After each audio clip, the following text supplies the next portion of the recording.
Alright. Let's see how long this is going to take. Then, let the ritual begin.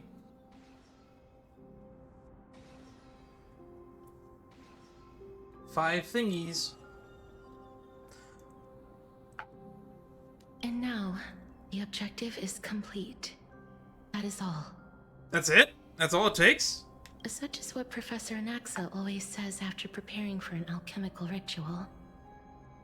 And now, Pollux, I shall lift you from the river of souls and reforge your soul. Perhaps you will be disturbed by this, and your body may become horrifying to behold. But if even the slightest trace of your soul remains, the soul that once ferried me to this side of the shore, then please, look at me. I wish to thank you in person. I have obtained everything you sacrificed your divinity for.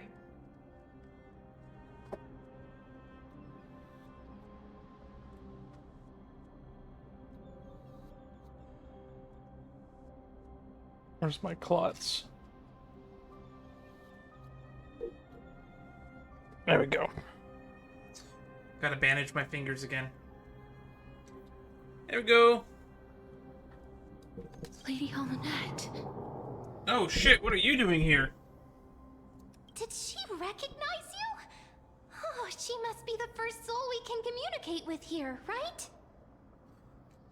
I'm afraid she is just another spirit trapped here, like the rest of them. Kinda sucks that there is no afterlife in Amphorius right now. Died.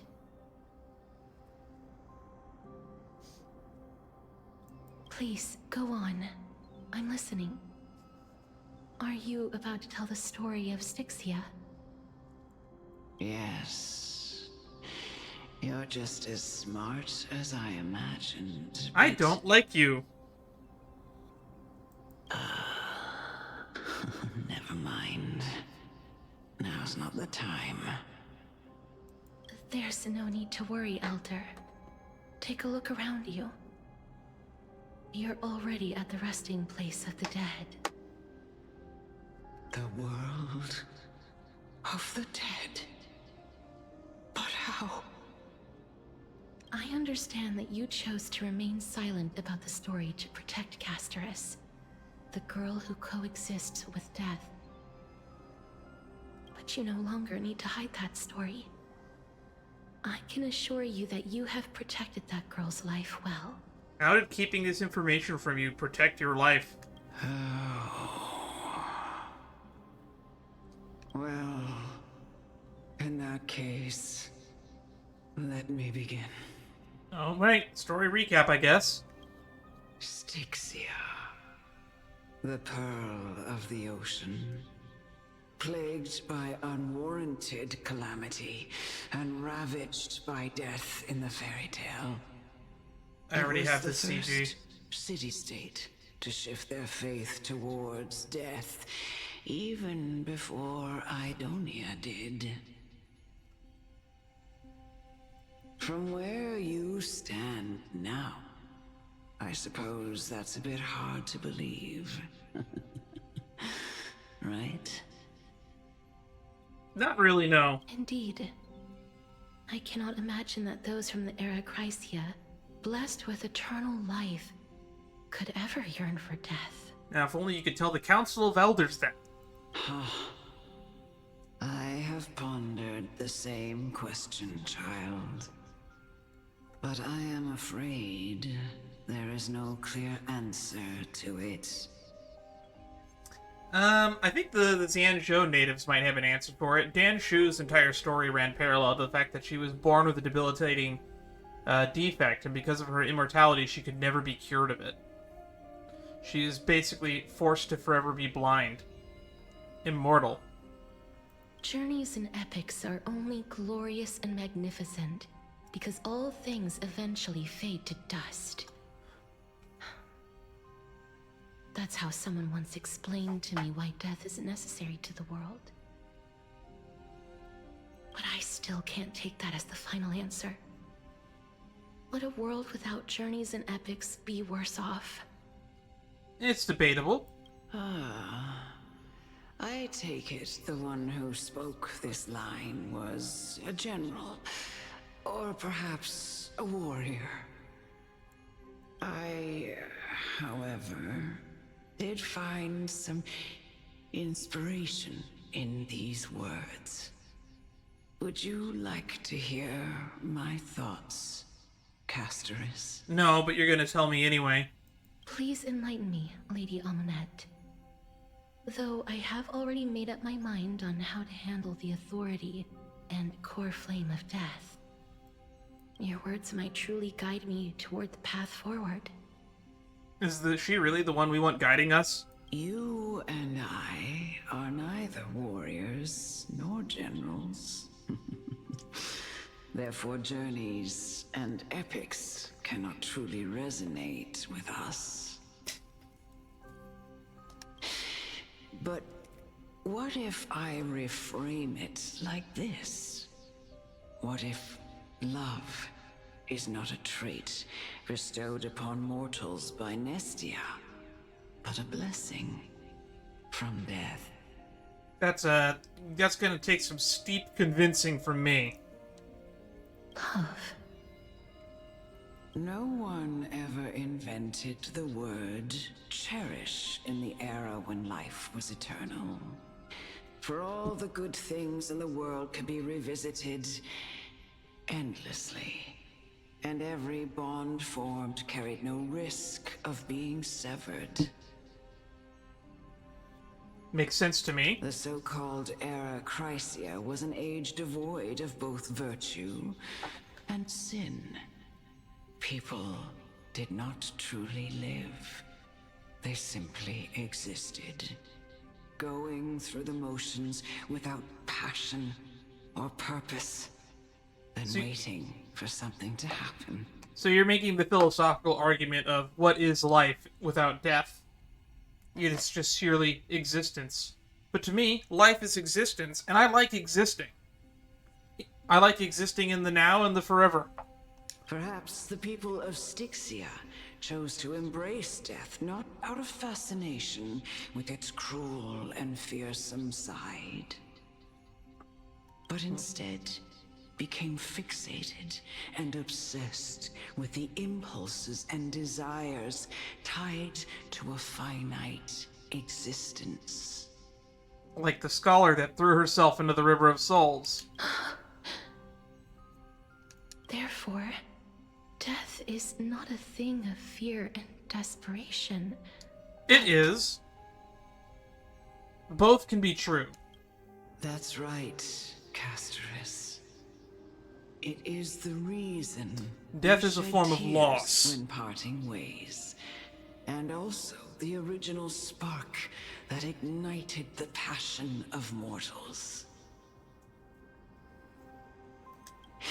If you truly intend to deprive the world of death, then be prepared to witness it return to a state of stagnation. I like stagnation. I'm a procrastinator. Which is why it's Saturday, and I'm only just now probably getting around to finishing this story. I only really have like maybe 2 to 4 hours a day I can even play this, so trying to lump in an 8.5-hour session is not normal. I understand, Lady Amonette. Our limited lifespan shapes all that we know and love. Not even the Death Titan has the right to take that away from humankind again. So what about the Xianzhou Lafu? What about Blade? Nestia's love was the chrysalis of gold's first blessing. But it most likely wasn't understood by mankind. We only learned to interpret this wonderful gift after Thanatos' arrival. I wonder how many people are even going to look into the story deep enough to notice the parallels between this little story quest and like the life and lore of the Xianzhou natives. There's like an entire race of immortal beings flying around in space. And all of the Chrysos heirs from the Era Chrysia were also immortal. Or I guess everybody was, but I think Chrysosairs are still immortal. They're not exactly super clear on that. If the world was bereft of death, then the Queen of Styxia wouldn't have played a midwife in delivering me into this world. You wouldn't have welcomed me into Idonia, and Aglaea would never have invited me to join the Flame Chase journey. None of these stories would ever have happened. And I would never have lived, let alone found happiness. Now, you see, I believe in infinite possibilities, and I think that even without that, happiness still could have been achieved. Thank you, Mother.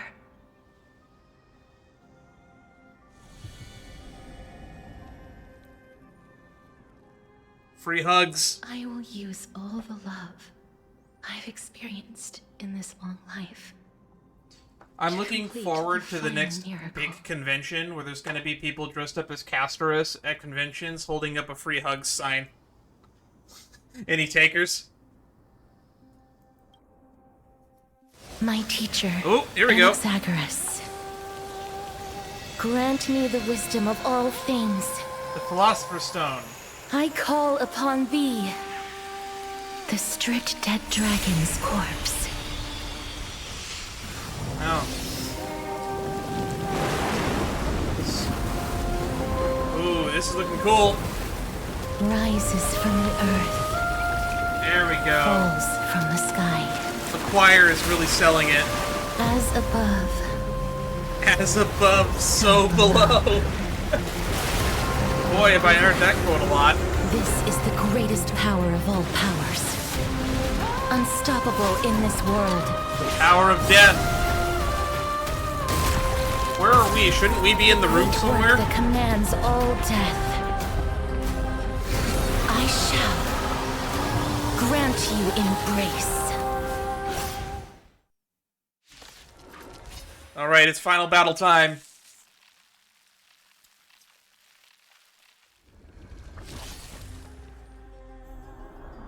Dangerous thoughts.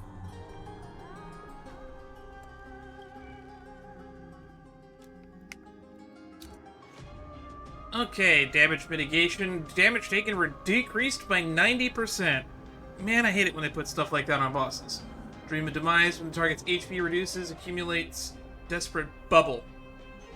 Desperate Bubble reaches a limit. This unit action advances the enter of the Fragrance of Death.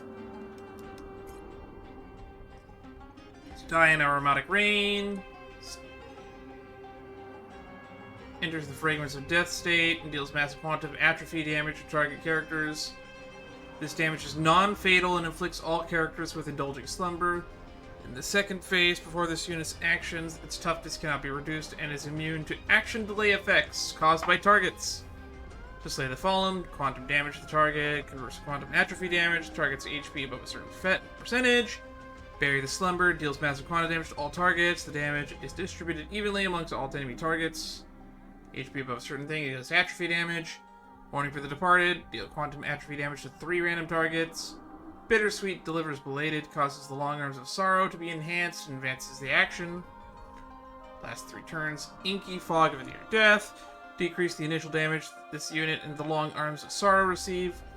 When targets lose HP, they accumulate Desperate Bubble. When Desperate Bubble reaches its limit, advances this unit's action and enters the Fragrance of Death state. Okay, so we want to lose HP. When Pollux or the Long Arms of Sorrow hits the target with an ability, applies special removable dot damage state. While in this state, the higher the target's HP percentages, the more damage they take. This is non-fatal. You have a lot of non-fatal attacks. Hold together. Resonate once more. I underestimated you. Now my target's HP is reduced, accumulates Desperate Bubble. Upon reaching a limit, remove it. Alright. Stay back, Clara. Is the girl who once saved my life truly gone? I don't know Or about will that. you show yourself again once we eradicate this hatred and regret? There's no power like team power. Commencing annihilation. I want to protect everyone too. Help me, Mr. Sora!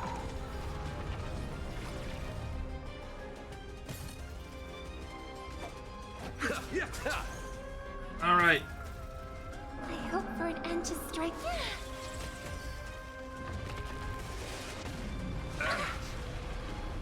We're at 100%.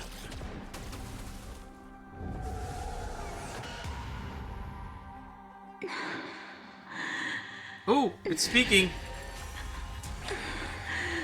And I know you're anxious. Shh. Don't be afraid. Don't move, okay?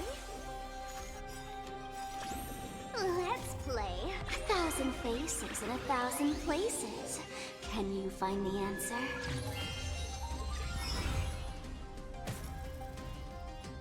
Hide.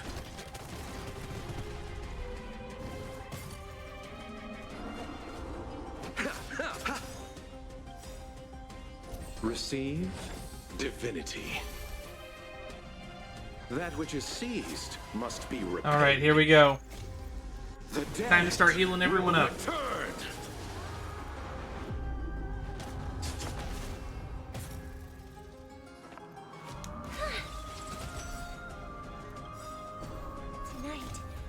Tonight, the stars echo because of me. I don't think I've ever seen this in slow motion. At normal speed. Let's kick it up a notch. Commencing annihilation. Pity, you chose the wrong enemy.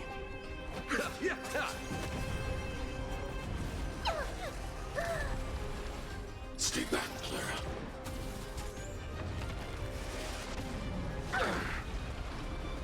Stay back, Clara. Doing 22k off of a Clara hit. That's pretty good. Stay back, Clara. I want to protect everyone too. Help me, Mr. Sora! This is gonna be a long battle, I can already tell. Don't worry, I'll go easy. Don't move, okay? Having E1 Clara is gonna help us so much.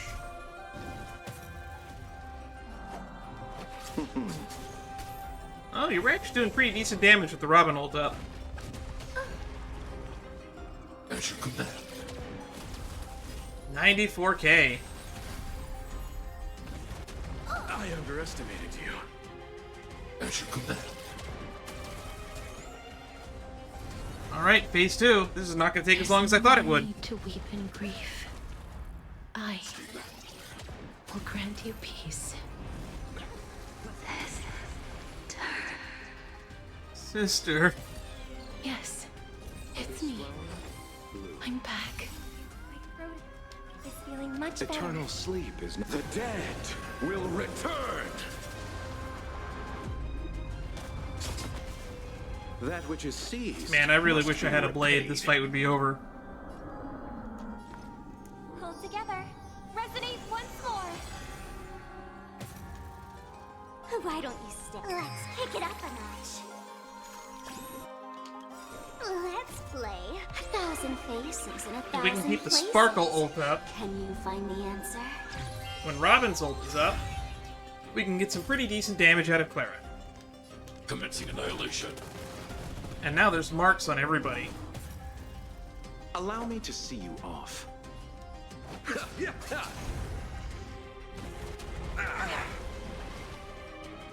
Stay back, Clara.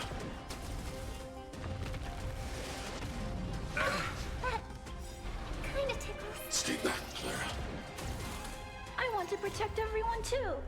Help me, Mr. Sora! Oh, we're at the 100% bubble part.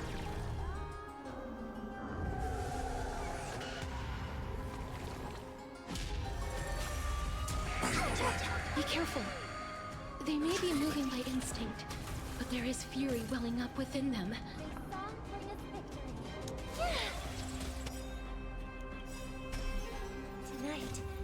Tonight, There we go. the stars Both echo buffs up. because of me. Rise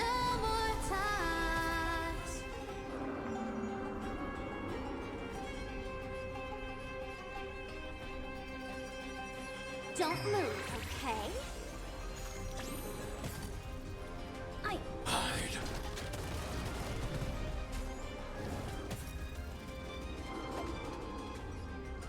Let's just keep hitting this one since it's weak. Let's pick it up a notch. Oh, let's speed you up. Pity, you chose it.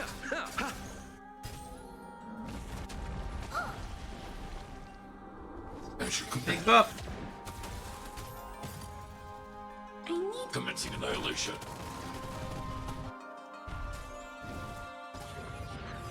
Oh, that looks scary. Not as scary. Receive. After death, there will be no eternal sleep. There's no power like team power. Eternal sleep is not. The dead will return. Locha zone back up. That which is seized must be repaid. I hope the harmony will soon play in unison. Don't move, okay? Let's play 1,000 faces and a Dance, thousand dance, dance. faces. Can you find the answer? Allow me to see you off. I'm not. Hide. I want to protect I think everyone Sparkle too. Buff should be enough for them to just kill themselves with Clara's ult. And I think that'll be a very nice and quick and easy boss. What was it, like 10 minutes? I'm okay.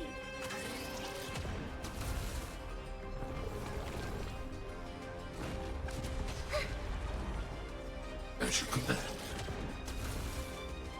1%. Please, quiet down. Let's pick it up a notch. Alright, Clara, finish it off. Commencing annihilation. Alright, did we get a cutscene? Or a secret third phase? Please, don't turn back to the Nether realm.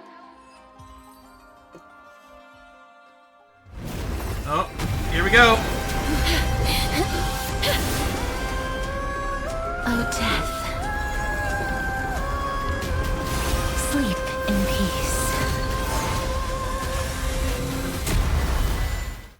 Well, that was cool.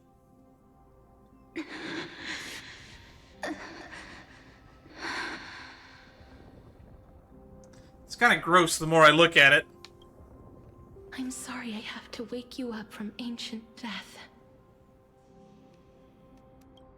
And I know you're anxious. Shh. Don't be afraid. It's gonna pull the head out of the egg. It looks like an eyeball more than an egg.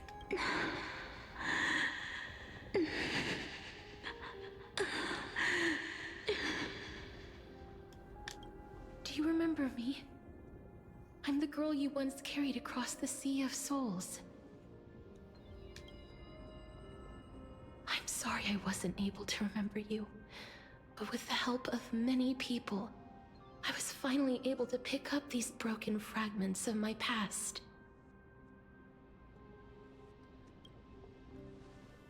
I'm back, Pollux. Why are reunions in this game always so sad? Can we get like one happy reunion at some point?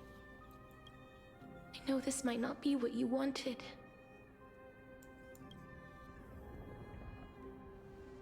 But I have to do this.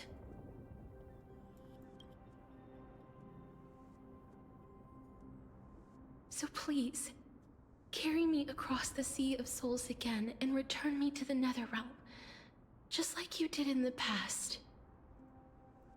Please take me to where the core flame of death rests. Can you find my soul first before you go? I don't want to die inconveniently. Because we currently have the authority of time, and if we die, that causes some bad things for the universe. I'll be going now. Not to be selfish. Great, let's go. We won't have to go into the egg, right?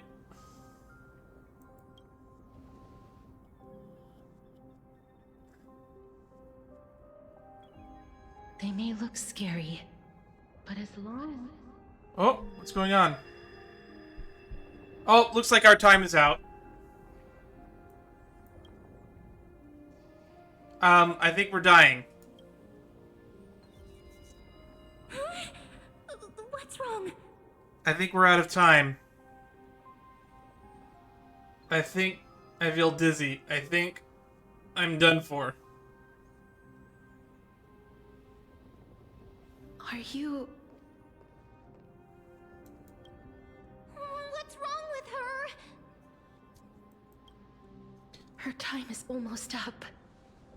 If I don't go now, I'm afraid her soul will return to Thanatos' embrace before me.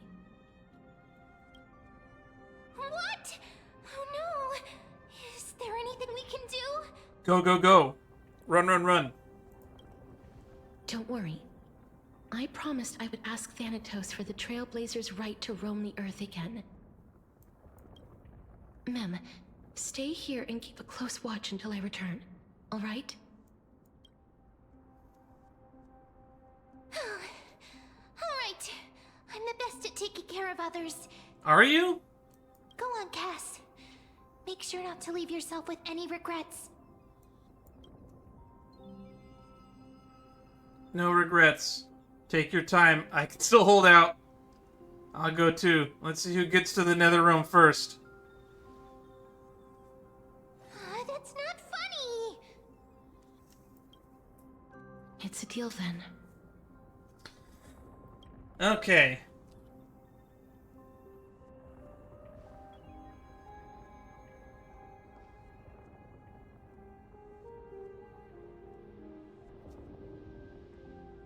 Please. I just noticed she has these lines that are meant to evoke like a rib cage. How are these attached? Are those like stickers?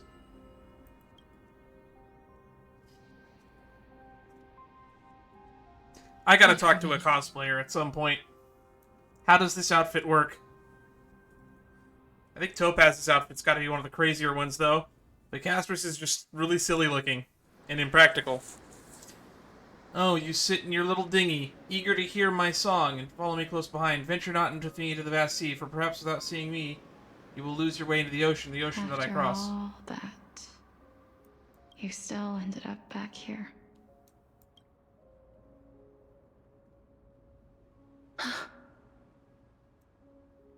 The island of flowers at the edge of the sea, at the end of the west wind. So the legends were true.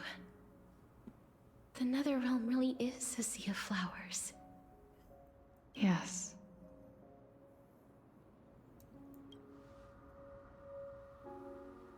Just like the flower fields we tended to back then. You know, with the hair highlighting, she just looks like Topaz.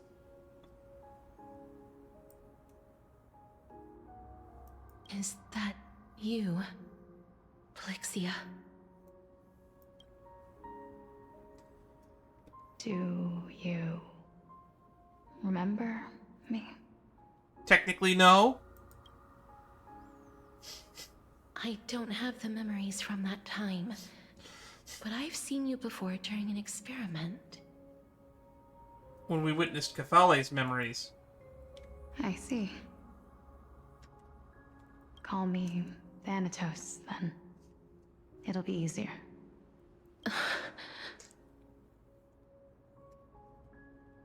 However, since you recognize the name, you must already know everything about Thanatos, right?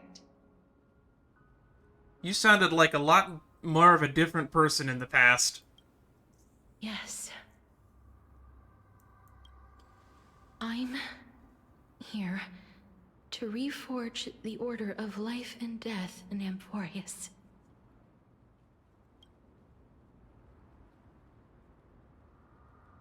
You know, my sister was a sympathetic, but rather sensitive person. Whenever she didn't want to say what was on her mind, she would avoid eye contact and look off into the distance. Damn, you got called out. Just like what you are doing now. Can you tell me about the last Era Nova? What did you do, Pollux?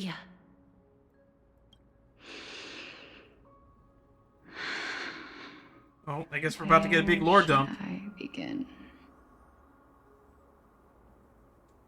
I suppose we can start from the beginning.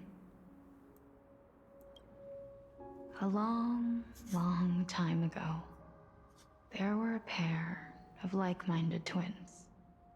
As foretold in the prophecy, they were chosen to be successors to the god of death. But fate was cruel.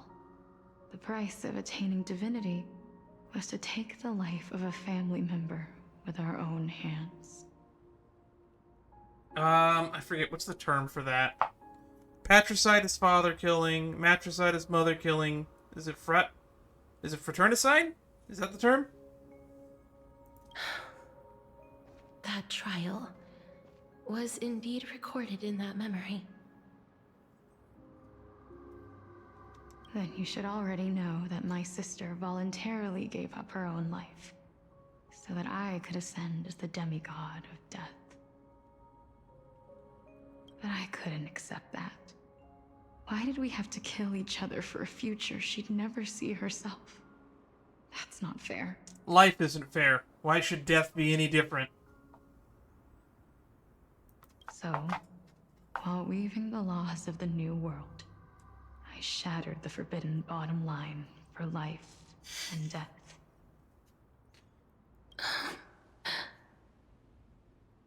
I reshaped my sister's soul and took the form of the great dragon Pollux to carry her up the River of Souls and back into the mortal realm. But our fates were already decided and manifested in unexpected ways in response to my futile actions.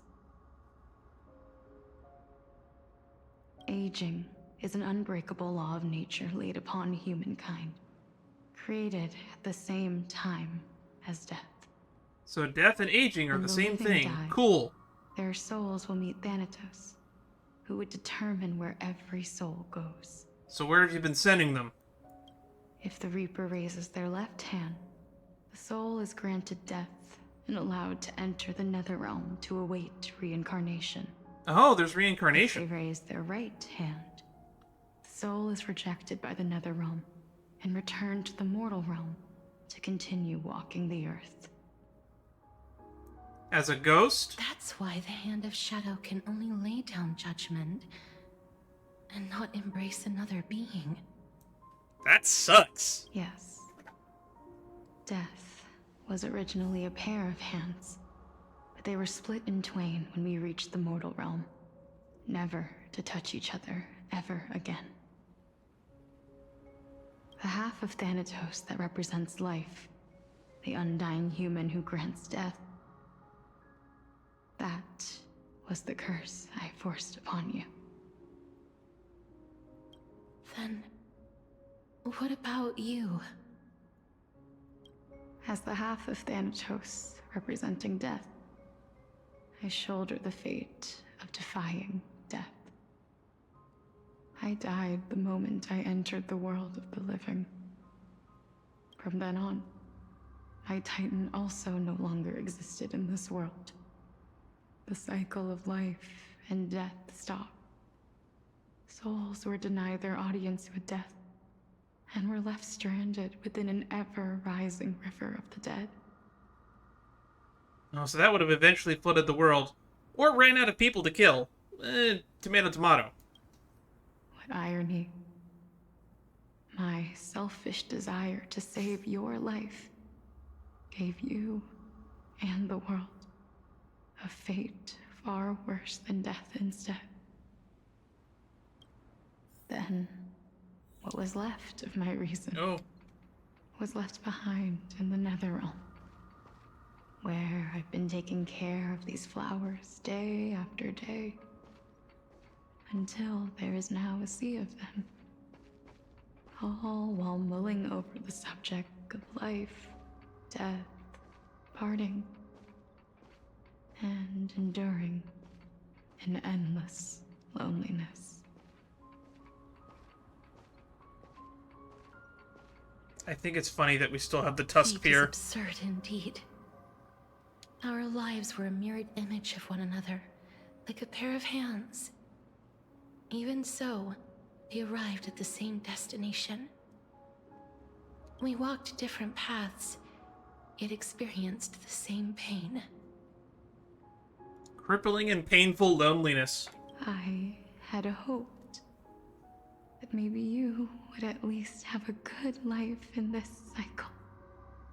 Well, it sounded like you had a better one in this cycle than the last one, to be honest. I'm sorry.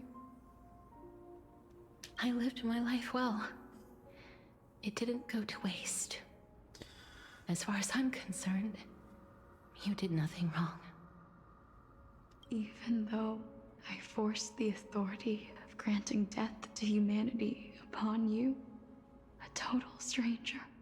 I mean, she was definitely depressed about it for about 2,000 years. But yeah. Too many responsibilities were forced upon me in the course of this long journey. I was once lost, even upset. But I realized recently that if it weren't for your blessing, I wouldn't have understood the source of these emotions, nor would I have realized my purpose. I wouldn't have made it here to reunite with my missing half. And we wouldn't be discussing our past while sharing the same view of this landscape. I wouldn't have understood the meaning of our existence. The meaning of our existence. Life. This sea of flowers blooms on dead land, 'cause we sowed it with the seeds of our separation and watered it with our tears of loneliness. Okay, you're making this metaphor a little bit thick. Yes, the only thing death is allowed to create are flowers that bloom from blood and tears. That's why Thanatos cannot create living beings at will. Nor can the Hand of Shadow determine a person's remaining days. Cool. So where's my soul? Because the life and death of mortals should never be dictated by another's will. Not to rush you, but for me, time is on the line. Literally, figuratively, and metaphorically. Are you saying there's no point in Thanatos' existence? No, she's saying the opposite of that. No. No single being can bear the scales of life and death on their own. Not even a god. Tell that to Ix, Lon, Yaosha, Nanook. Life and death weigh equally heavy. We both know that now, don't we? I mean, I think we've always known that death was a heavy thing. You, too, must have had a difficult life. We've taken quite the ridiculous journey together, haven't we? I had a feeling, even back then, that we would meet again one day. Not to embrace one another after a long separation, but to come in search of retribution. Tell me the answer that's already been written. And let us draw this seemingly endless fate. We're It's close. been far too long. I've waited here for centuries, watching day after day as desperate spirits are denied by this lonely wasteland. I always hoped I would see you among them. But I was also afraid of seeing you. I didn't know how I could possibly face you again. But more than anything, I was afraid that you might have forgotten all about me. I know. But don't you see, Pollixia? I made it back anyway. Technically, she didn't really forget about you. It's more like she was reborn without those memories to begin with, because you didn't exist in this timeline of events, You or in don't this have cycle. to shoulder death's authority on your own anymore. It was always meant to be held in two hands anyway. Also, I had just realized something. Why does Kefali have memories of the past, but none of the other Titans don't? Like, Cersei's doesn't remember the past. Nikador's didn't. So, let's give our core flame to her, and have her take it back to the mortal realm. Give humanity back their cycle of life and death. Our responsibility as Thanatos was never about picking out favorite souls.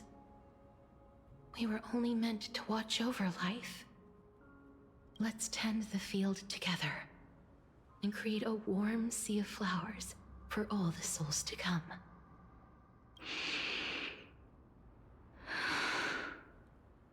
What do you think, Pollixia? No.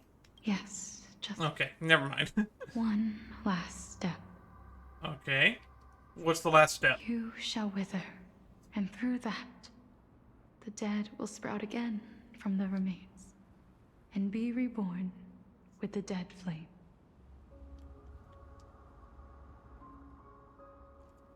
That was the prophecy that they were given. You shall wither, and through that the dead will sprout again from the remains, and be reborn with the dead flame. As foretold by the prophecy, Thanatos' authority is only destined for only one person to wield. As the Chrysos heir of death, as their demigod, as a titan, our fated moment has arrived once again. Just like before. Yes, just like before. But unlike that time, the ones undergoing the trial this time are prepared. You all seemed pretty prepared last time, too, to be honest. You've made up your mind. Yes, as dictated by fate. But I won't be afraid, as long as you're here with me. I will fight against fate till the bitter end, to be honest. Complete your trial. I don't believe in destiny. I'm not a fatalist. The embrace of death. Or a determinist. And light the spark of life ablaze. You've been tempered by life and death. I know you'll be able to give this wasteland its first breath of life. Like a raven butterfly, flying swiftly into the Netherrealm, perching on the twig of death. So if you're gonna get the powers of both when you become the demigod, does that mean you'll only kill stuff with the one hand and then send it back with the other? I will. After this, I will remain permanently in the Netherrealm. The River of Souls shall return here and rain down from the sky, scattering souls across the earth. The cycle of life and death will flow once again. This sea of flowers you sowed shall bear countless joyous or sorrowful souls, and bloom evermore.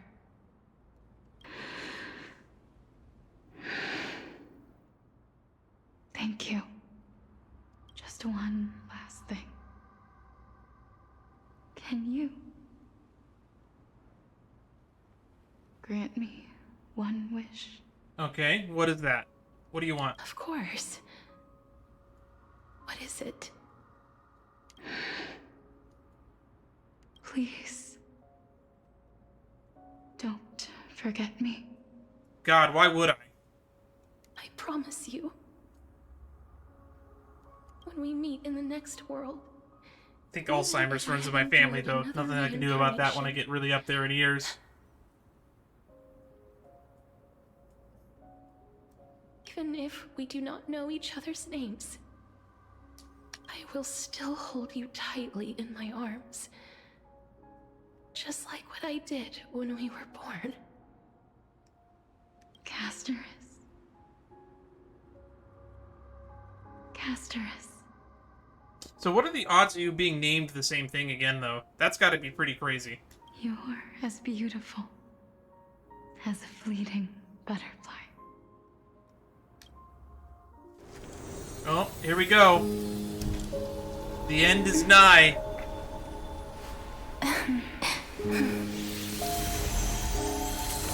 I will bring rest to death.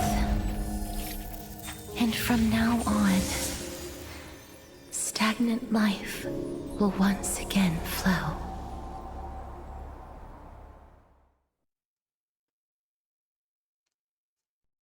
Is it over? Wait, what about us? Are we still gonna die? Oh, of course we gotta go back to Anax's POV. Because he's still gonna do some crazy experiment, right? Or maybe Don Hung is gonna try to stop him with Hyacinth. We gotta catch up with that plotline, right? Knowledge is a scholar's second son. And it is only right that they shine its light equally upon all the fools seated before them. At the same time in Akama. Loud cheers from afar. Time flies. In the blink of an eye, the 15th entry hour is already at hand. It's been 2 weeks? Excuse me? I thought it'd been like 3 or 4 days. When this farce is over, your soul will be placed on the scales of life and death. Are you ready? No need to ask so many times. Of course I am. The Citizens' Assembly is today as well. Then why do you drag your feet? Is your fear of crowds holding you back again? I simply find them too noisy. Paying attention to conceited fools like them would be an utter waste of my time.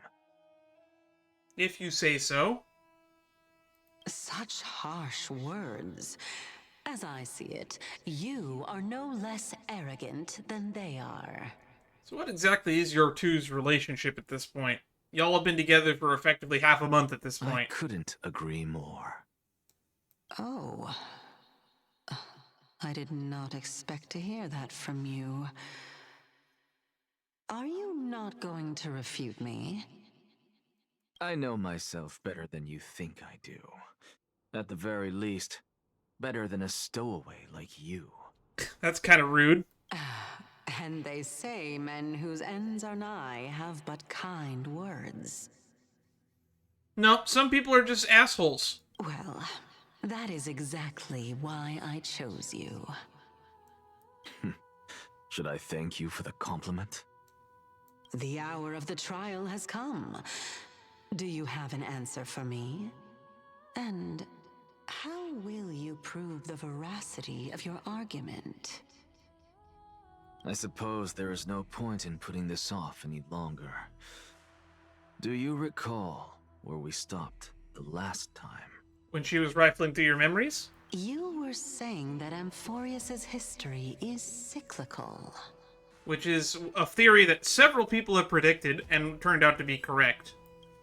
Indeed. The demigods that bear the core flames eventually become the new titans at the world's end. That one's slightly different than the one I have previously, I think. Yep, it is. Castorice was not in the previous version of this CG. Remember what happened on the Holy Mountain? Calypso, Naias. As their destined ends approached, one by one, they left this world, leaving only the twins, who are fated to succeed death. Unfortunately, while their journey is consistent with ours, you and Calypso, as well as Nicodor and Naias, act as supporting evidence. I can only come up with a rough sketch for my theory of a cyclical history. For all the pains I took to reach this point, I had already lost hope of ever obtaining definitive proof. After all, the past is in the past. Proving that we are the legacies of heroes of the past is a hopeless endeavor. That is, until I met a girl named Pollux and her sister. Wait, what do you mean you met? If Castorice was truly sent from the past to the present for the Titan's self-serving reasons, then having lived through 2 cycles, and with Styxia as the pivot, she will no doubt be the link to connect all of this together. I guess, that makes sense. If the Twins of Death can bridge 2 cycles to reunite at the shores of the Sea of Souls, then my hypothesis will no longer be just a hypothesis. And you too will get the answer to your question. So That he's is all well and good, but how can you be so sure? If there is even the slightest error in your hypothesis, the girl will be shattered. No, not necessarily, and I guess this is why he's just trying to stall out the clock until Castorice can take the throne. It matters not. The most important quality a scholar must possess is foolhardiness. If you are overly cautious, then you'll never have the gumption to make the first step, and change will never come. Besides, I, Anaxagoras, am destined to overturn this farcical world. He doesn't plan to take the trial. He plans to fuse with her, doesn't he? Come, let us go and teach those pathetic worms one final lesson. Or he's gonna die if it fails. Who knows? How much time does he actually have left? Fine. So they are leaving the final debate to him.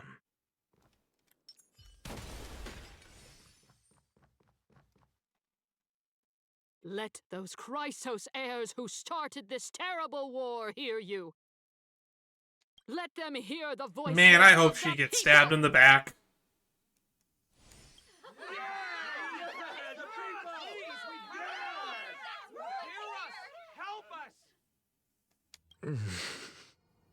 Why are you so nervous, Finon? You got this in the bag. As always, that woman knows how to stir up a crowd. Does she? That crowd does not look very stirred up to me. Professor Anaxa, I thought you'd pass on this. Poor choice of words. Everyone must cast their vote, or this assembly would serve no purpose. Prof, do you truly think it's wise to entrust the fate of the world to an assembly like this? No. Akama has stood strong under this system for 1,000 years. It stands to reason that there is purpose in its existence. But that is not what you're asking, is it? What you really want to know is Aglaea making the right decision in entrusting the fate of the world to you? Deliverer. Nothing ever escapes you. I didn't spend all those years teaching you for nothing. Most people only take 4 years to graduate, if I recall. Hey, don't rub it in. To tell the truth, I feel like I'm on my way to an execution chamber instead of a podium. So, This is what I do you came have here an answer for. to that question? I want more politics in my video games. No, I don't. I love the smell of democracy in the evening. I thought so. This is how Emphorius dies. Not with a bang, but with an election. Because that question is not yours to ask in the first place. Is Aglaea entrusting the world to you the right decision? Don't make me laugh. That is a question that woman must answer herself. Why are you fretting about this on her behalf? Or have you been seeing yourself as her pawn all this time? Man, you keep throwing shade at her even though she's not even here right now. When are you and Aglaea gonna start making out? Listen up. I'll say this only once. Flip your perspective around and ask yourself this instead. What should I do to ensure that the world doesn't stray from the correct path? That is what you should be thinking about. You still have time, so give it some thought. Oh, and don't bother telling me the answer. Tell it to those begging for salvation from the gods. Got it. Thank you, Professor Anaxa. That's Anaxagoras to you. Who will you be voting for? That'll depend on how well you perform. May Circe safeguard your thoughts. Wow, that means almost nothing coming from you. Lord Anaxa, you're finally here. The last speaker for the assembly will be taking the stage soon. The resolution will be passed after that. Lady Kindness has reserved a special seat for you. Shall I show you to it? Lead the way. Alright, this way, please. I actually don't necessarily mind things remaining the way they are. Whatever you say it. I'm a little nervous. Thank you. Elders and citizens, silence, if you please. As the Theoros, I present to you Finan of Ides Elysiae, virtuous citizen of Akima, and the last speaker of the assembly. Much obliged, Lord Lycus. I remember him. He's the penniless lad working for Aglaea. Penniless? He's got a decent amount of chunk of change from his weird hobby doing appraisal. Where's Lady Goldweaver? Why is she sending this guy to give the last speech? Is this really the end of the Flame Chase journey? Can this dude really face down kindness? I actually don't necessarily. I thought the Star Wars quote was, "This is how democracy dies," with roarous applause. By Kefali above, dear citizens of Akima, as you look upon me, so too do I see you. I see your fear and misgivings, your apprehension about the discord between the Chrysos heirs and the Council of Elders, and your uneasiness about the future of the Holy City. Yet, before you contemplate something as grand as the fate of the world, I ask that you look closer. Look beyond the horizon illuminated by Kefali, at the crisis threatening to overwhelm us. It's more than just Akima a threat. There are countless other city-states that are being plagued by the Black Tide. What?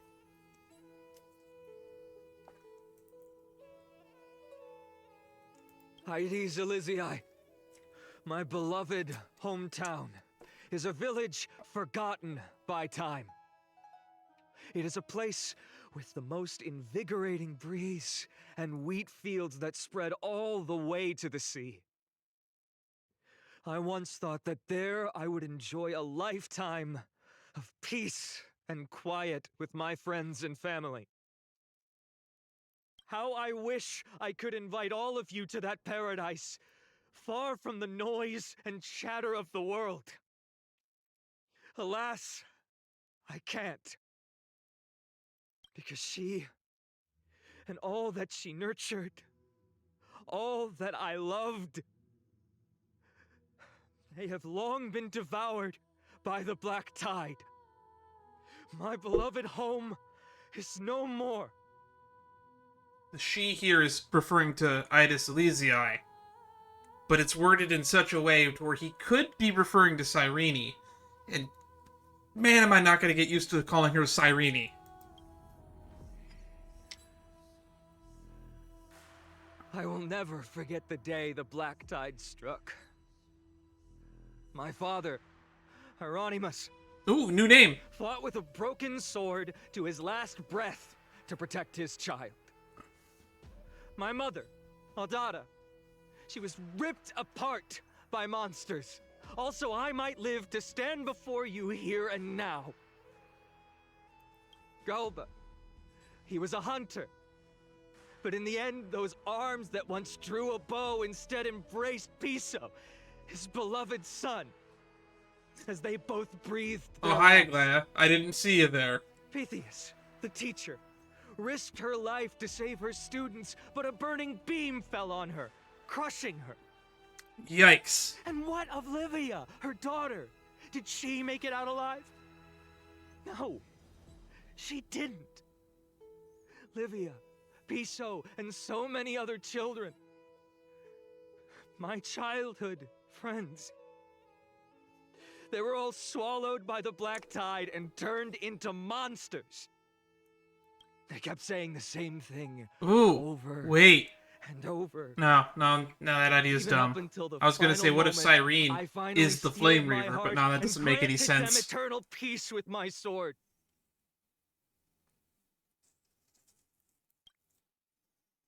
Why, Finan? Aren't we the best of friends?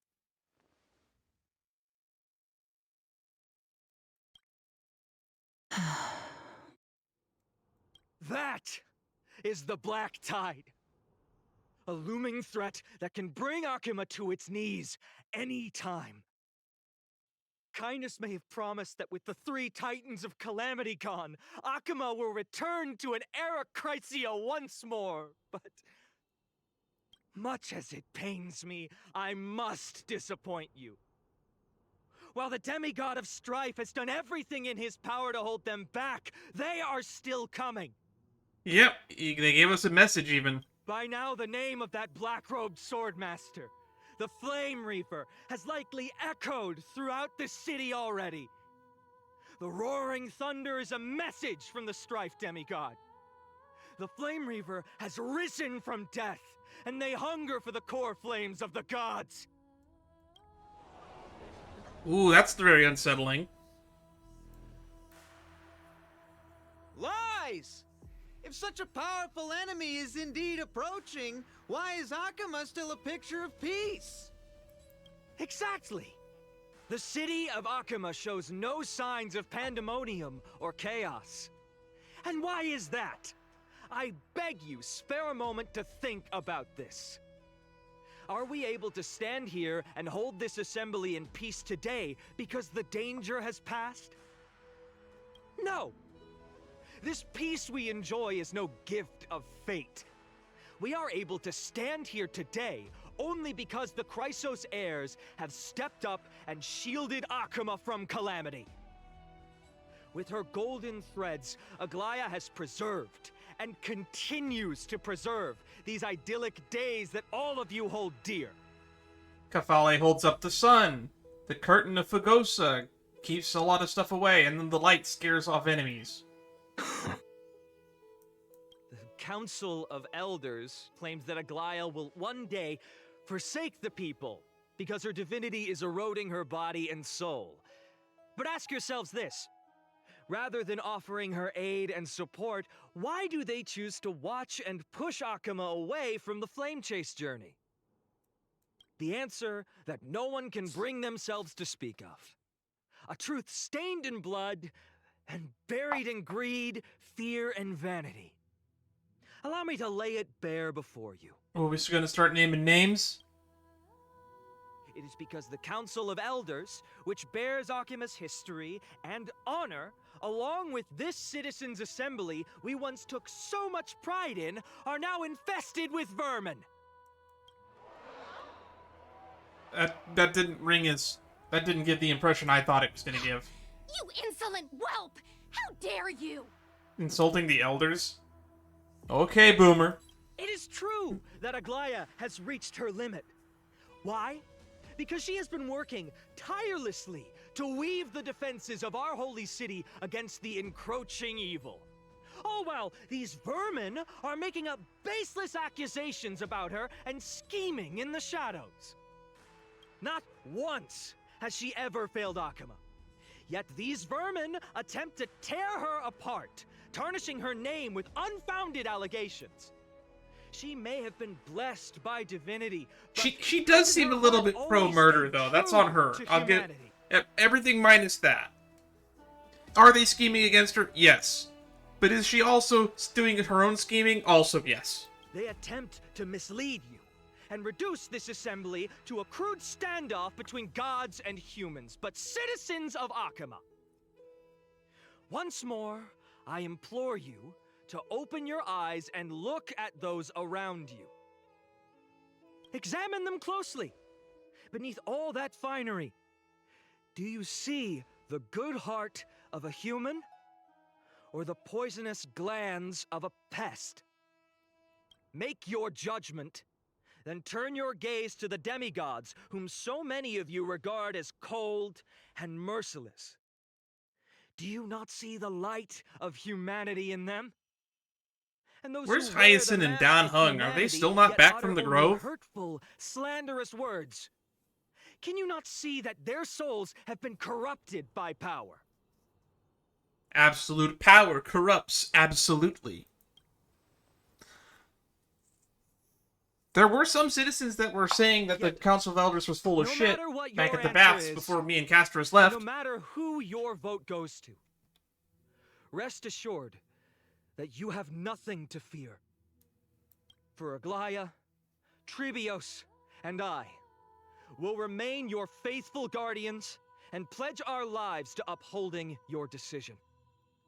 And this vow will stay true until the end of our days, where it will be passed on to future flame chasers. A steadfast and unwavering promise that shall endure through the ages. Absolutely right. The Christ of heirs have only our best interests in mind. I still don't understand it. I will never believe Marcus is here. I'm trying to see if I recognize anyone in the crowd.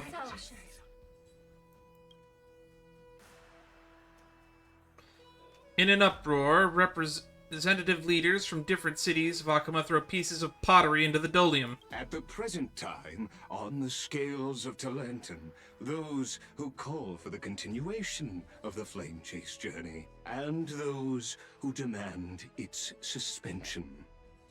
Each faction holds an equal share of votes, resulting in a perfect balance. You're shitting me, a tie? As expected. This is the moment when the Flame Chase journey is the closest to its end. And now, it's your turn to vote, Lord Anaxagoras. Is there anyone else who hasn't voted? Why is he the actual last vote? Why is this even this close? No, you're the last. Cast your vote with care, for your decision will break this impasse. I have long since made a decision. Very well.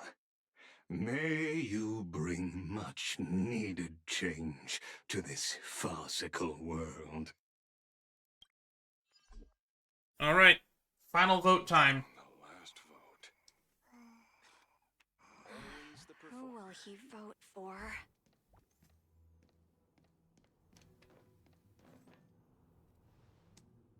Alright.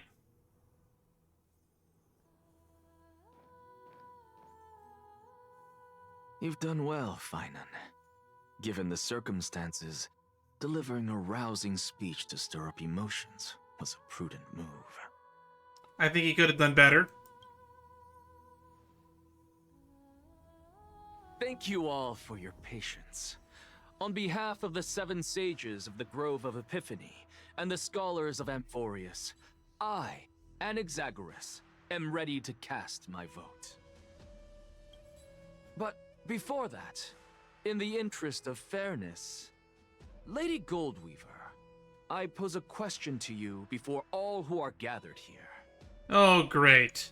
Will you, as Finan has promised, stand by the decision made in the Assembly, regardless of outcome? In the interest of fairness, I make no promises. lest it should influence your decision. Very well. I thank you for your honesty.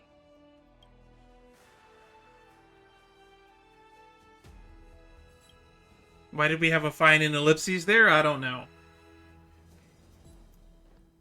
Throw the pottery into the dolium.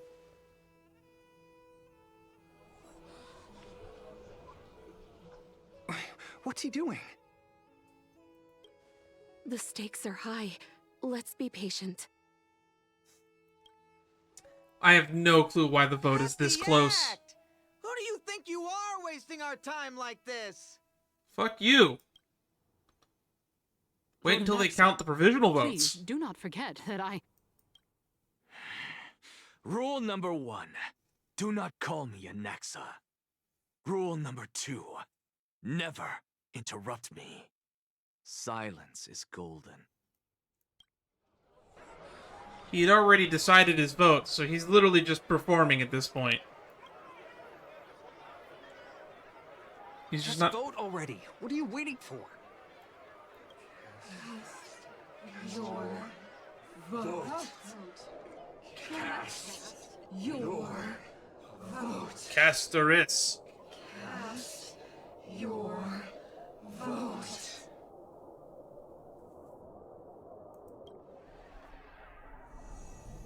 All right. I cannot help but wonder, is every hardship in the world something you will exploit and use to your advantage? Absolutely. How else am I supposed to make use of this situation where my body and soul are separated? Wait, what? Oh, Circes.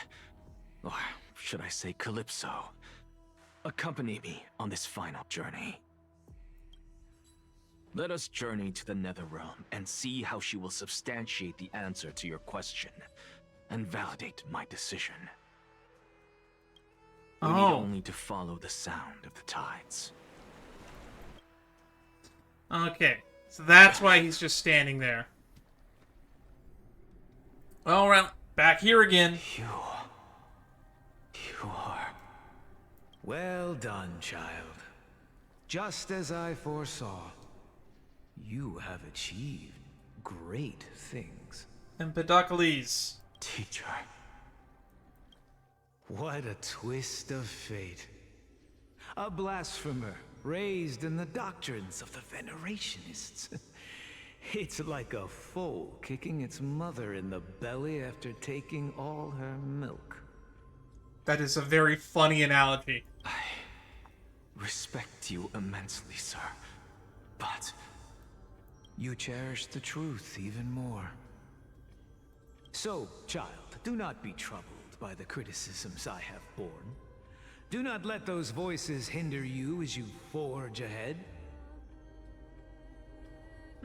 As the sage of the Venerationists, I am duty-bound to oppose you. But as your friend and mentor, Anaxagoras, I say, go forth, for the truth is already in your hands. I will keep that in mind. Go now, child. Your lonely pursuit is about to welcome a new chapter. And when you reach the end of this journey, may we meet again with the truth before us. Alrighty, I feel like we're at the climax. You have my word, sir. May Circes safeguard your thoughts. May Circe safeguard your thoughts. Alright, let's do this. You are right, Empedocles. Empedocles, that's how you pronounce that. Lonely pursuit is about to welcome a new chapter. I must be on my way now. May we meet again with the truth before us, Empedocles. What are you waiting for? Just cast your vote. Silence! Silence, everyone! Behold, Circes, here at the center of the world, I shall write the final step of my proof. Finally, we're doing this? Let's do this. For this place is but one step away from the truth. Oh, here we go. Cutscene. Professor, I completed the proof you wanted. Here we go.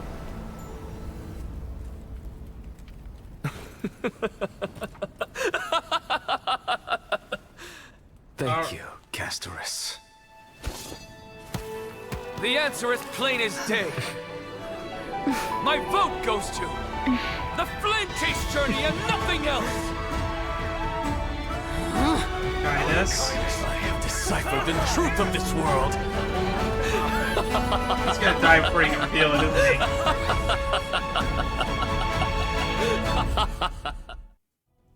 With the balance shattered, the result is clear. By carefully and Lenten above, as the Theoros I have observed. No! Ligus, you can't! Anaxa, what have you done? Have you lost your mind? I hope you are prepared for the harsh punishment awaiting you. Mark my words, I will make sure that clever head of yours never forgets the price of betrayal. Have you forgotten? I told you that happens to be one of my rare talents. You put on such a grand performance, just to aid their preposterous flame chase journey? No, he did this in order to find out the truth of this world. Performance? No, you are quite mistaken. I may be paranoid by nature, but I've always been known for my honesty. If you really understood me, Lady Kindness, you'd realize that I never had any interest in your pathetic little game of politics. Factions, standpoints, they are jokes in my eyes. I've never once switched sides. Because I, and I alone, am the truth. Lady Kindness, with all the citizens here as witnesses, we should honor the spirit of democracy and respect the decision of this assembly. I have observed that Akama has chosen her destiny. This citizens' assembly has resolved to continue the flame chase journey. This resolution shall be put up on the Wall of Heroes, such that all citizens are aware of the city's way forward. Good luck at the next one, Kindness. You! It seems not everyone is ready for the assembly to end. Very well. Let me entertain you for a little longer. By your leave, Lord Ligus. Interesting. Elders and citizens, your attention, please. Stay for a moment more, if you will. Anaxagoras of the Grove of Epiphany has an announcement for the assembly. What is this performer up to now? Aren't you all excited as I am? So apropos. Just moments ago, all of you made a decision on the fate of Amphorius. As a supporter of the Flame Chase journey, it pleases me to see the choice you have made. But I regret to say that I still harbor doubts about this outcome. Thus, I hereby challenge this resolution. He challenges it even though he voted for it. What an ass! Tell me, who among you dare swear to Kefali's name that Era Nova will truly welcome the fairy tale ending that the Chrysos heirs have promised? A beautiful new world free of calamity and madness? Look at that smirk. Nonsense! That's impossible! What is he getting at? Of course he... No one? Must I pick somebody to answer? Very well. You, the one acting so wise and profound, in front of all present here, Do you dare swear that it will happen for sure? No? Fine. Next. You, the one with ignorance written all over your face. Yes, you.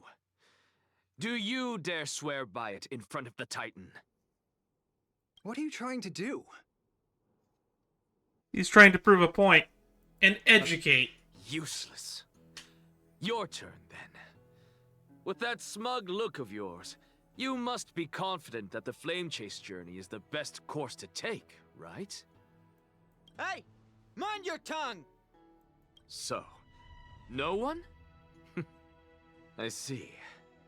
In that case, Finan, answer me this.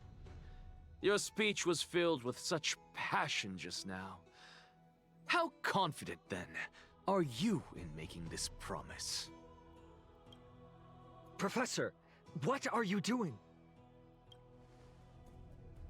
Let him continue with his performance.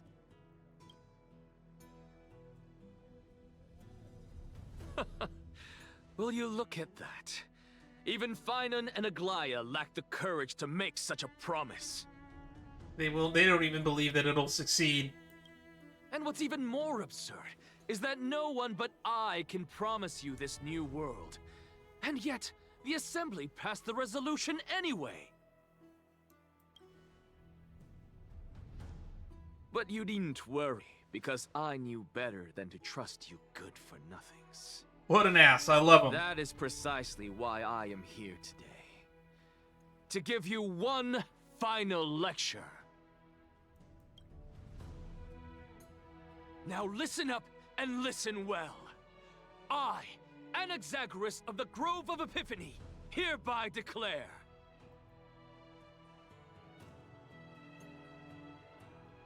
Alrighty. Inform the masses. Everything that the Flame Chase journey promises is true.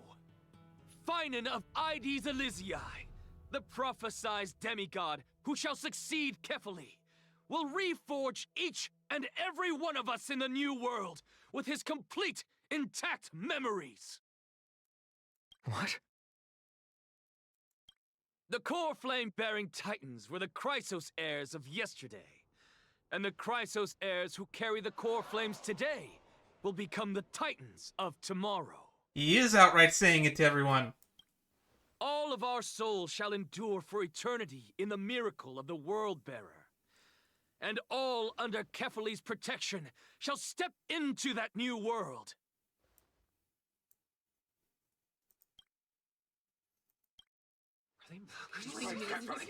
This is pure blasphemy! Lygus, would you like to confirm whether he's lying or not? What?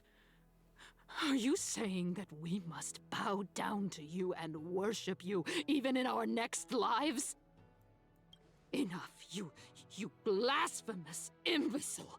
How dare you try to deceive us with all these lies and falsehoods? How can you prove? I told you, don't interrupt me. But since you've asked, I shall be kind and indulge you. My statements are based on my experiments on the divine body of Kefali themselves. You heard me correctly, everyone. With the tacit approval of kindness and the Council of Elders, I fused my soul with a god through alchemy and learned the truth behind Era Nova. What is he talking about? Isn't that pure blasphemy? Depending on somebody's point of view. The big guy was probably okay with it. I, the vile, wretched blasphemer, deserve nothing less than death for my sins. And the Council of Elders, which granted me consent and aided in committing this atrocity, should face punishment alongside me. By the gods, even kindness has betrayed Akuma. Wow! How quickly the crowd turns. Why was this election so close? I had no knowledge of his transgressions. He did that on his own.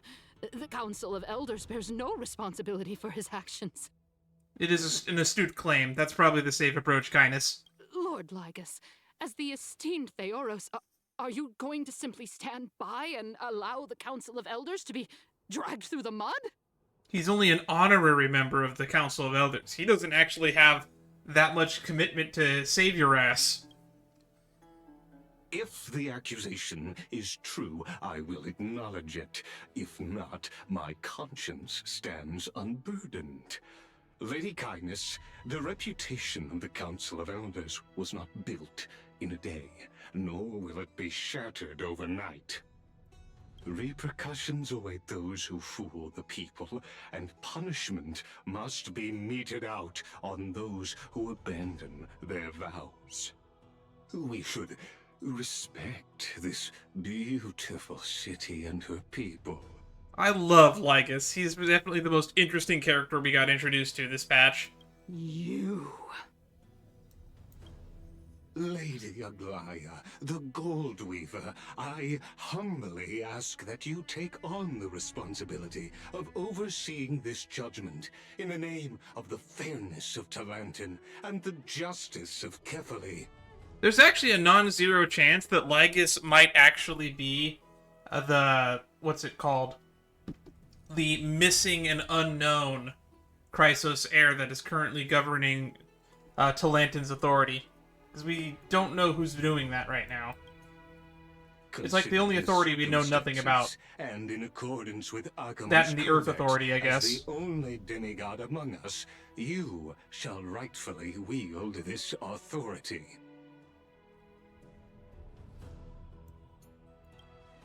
The honor is mine to bear. Is she the only demigod here? Isn't Trebi still technically an Akama? How is this permitted? Somebody do something. This is how we're supposed to go. Elders and citizens, silence, if you please. Anaxagoras of the Grove of Epiphany has made his statement clear. As per Akama's codex, I request all present citizens to stand with me in exercising the right of judgment. Cool, what's the right of judgment this time? First, Elder Kindness of Akama and Lygus the Theoros stand accused of neglecting their duties and abusing the law, leading to the egregious blasphemy against a god. In the names of Talantin and Kefali, Akama is to form a committee before the 7th action hour to conduct an investigation and disclose the findings Noon is the to 7th hour? for subsequent judgment. Yes! That's what we deserve! Agreed! Curse you! Now, concerning Anaxagoras of the Grove of Epiphany, he has confessed to grave blasphemy against Kefali. In the names of Talantin and Kefali, the accused must be allowed to hear the people's voice prior to the execution, for a chance at a reduced sentence and possible pardon. Let him die! He's gonna die right now. Professor.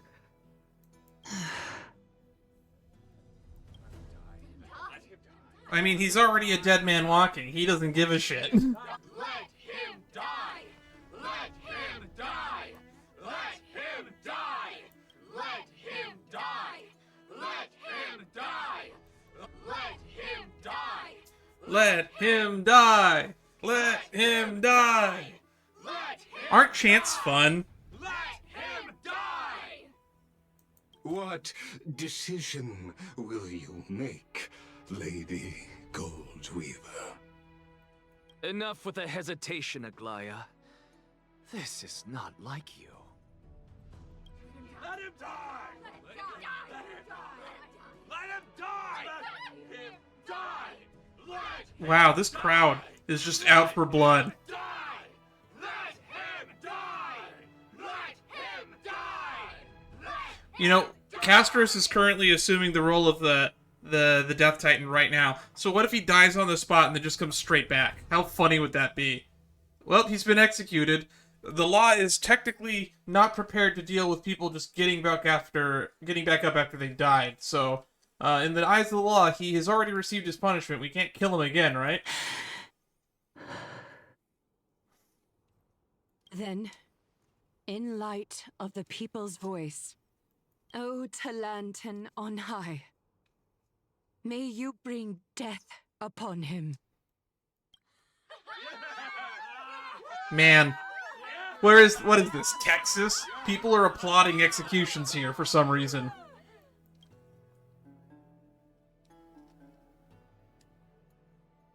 Oh, right, our POV. So are we also dying? Been going for an hour and a half. A sea of flowers. We're in Genshin Impact now. What is this place?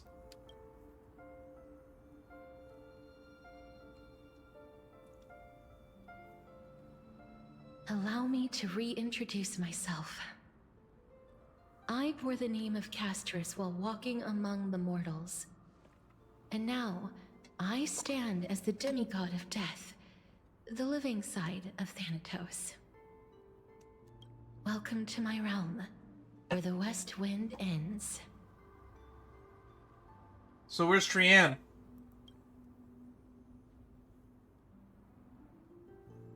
It's beautiful. Mom, I made it. My character arc is finally done.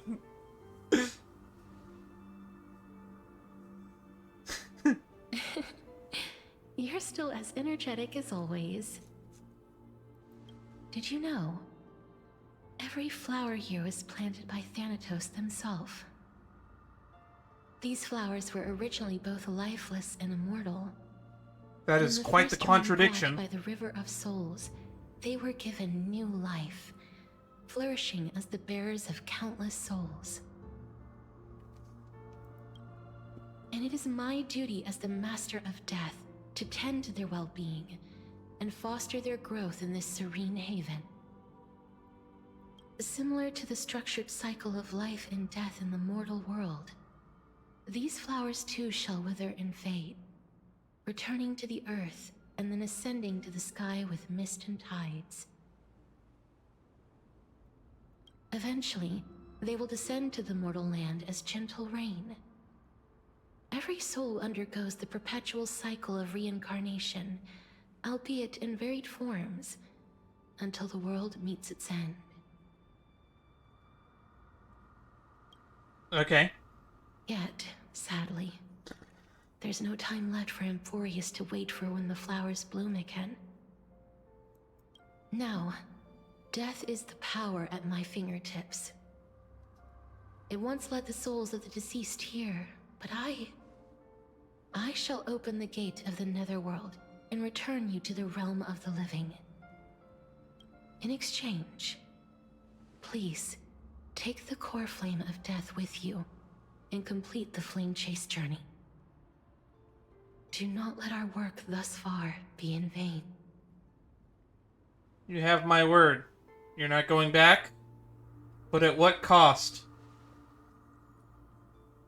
Rest assured, defying death is Thanatos' divine authority.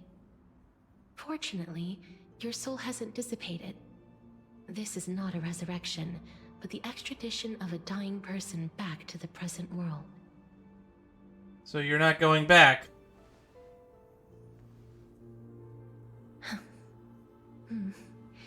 Just like the other demigods, I will stay here and embrace my destiny.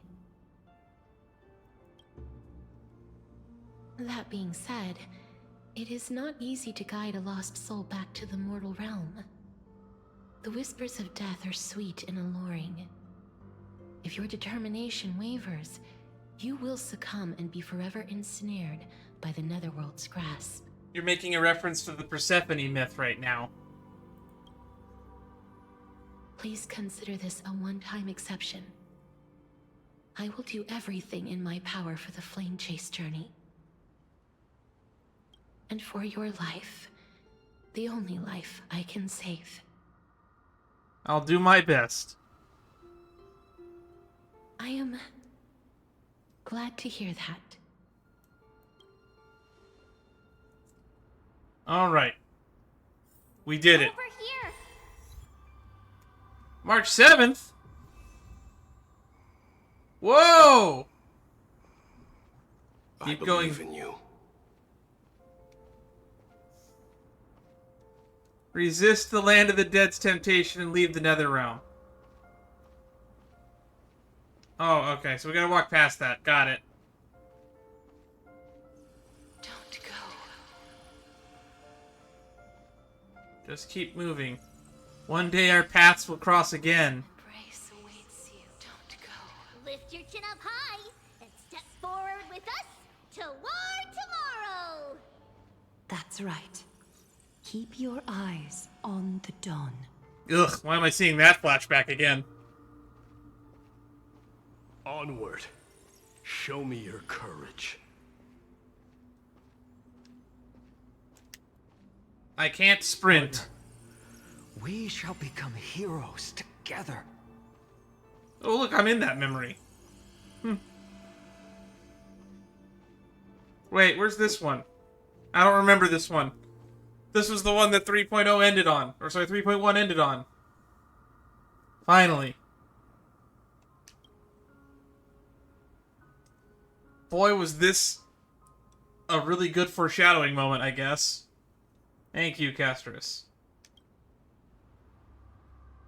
We're gonna turn around, right? She's right behind me, isn't she? Since I've already made it to the end, maybe I can have one last glance at the sea of flowers. Probably best not to look. Wow. Yeah, we're really leaning into the whole don't look back. I forget what the name of that hero was that went to rescue his wife from the Netherworld and he couldn't turn around. I'm gonna pick number 4. Hello. Fear not, as a touch of red will be awaiting you at the end of the path. What are you doing here? Is this why you're on banner right now?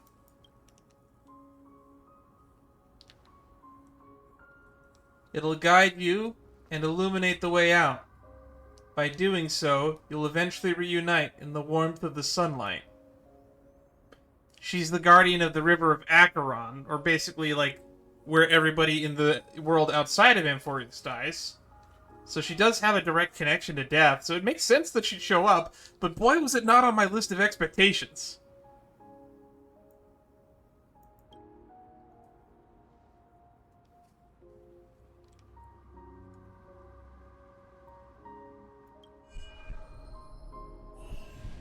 Oh, what is this? What in the world are these shadows and voices? All of this is proof that you once lived. That voice. Is that Cyrene? Your soul, your memories, the years you've journeyed through, and the path they revealed, leading you back home. The Time Titan Orynyx. So, continue onward.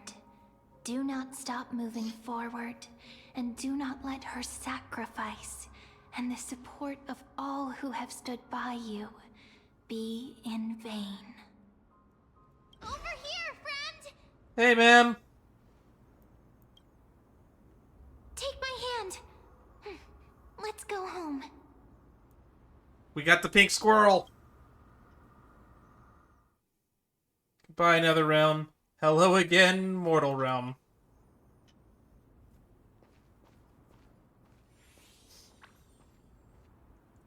Let the trailblazing continue. Are we gonna cut back to Anaxa now, or are we actually still gonna wake up? Oh good, we're gonna wake up. I'm back. At last. I knew you could do it. Your soul is still perfectly whole. As if some kind of force is trying its best to keep it together. Is it Orynyx's final blessing? Or is it a miracle of your own?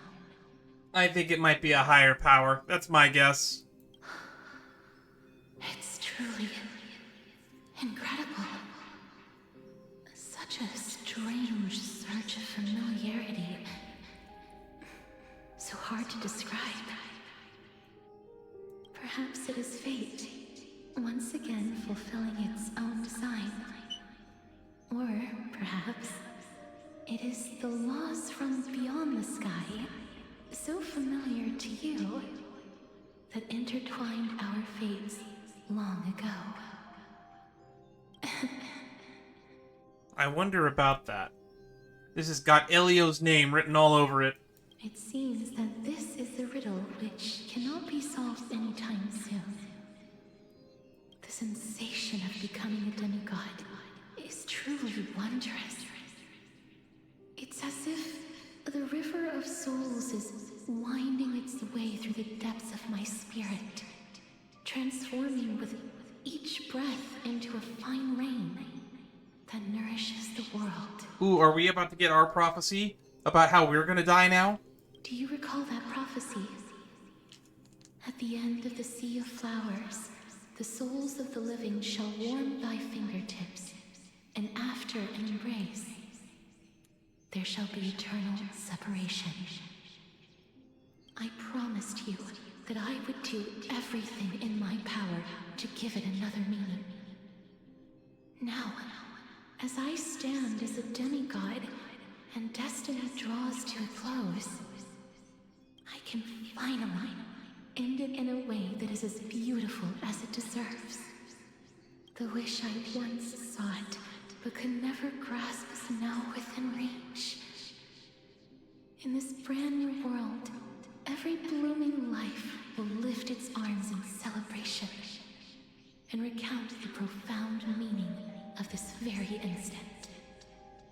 Every touch, every embrace we share will never again be an ice-cold loss. They will radiate with an intense warmth, sowing love far and wide throughout the land. Okay. Oh, another cutscene.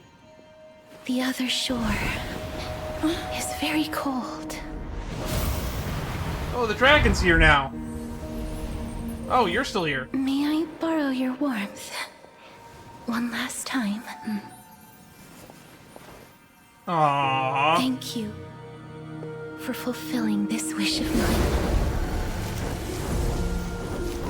The place I'll be going to is what humans call the Land of Sorrows.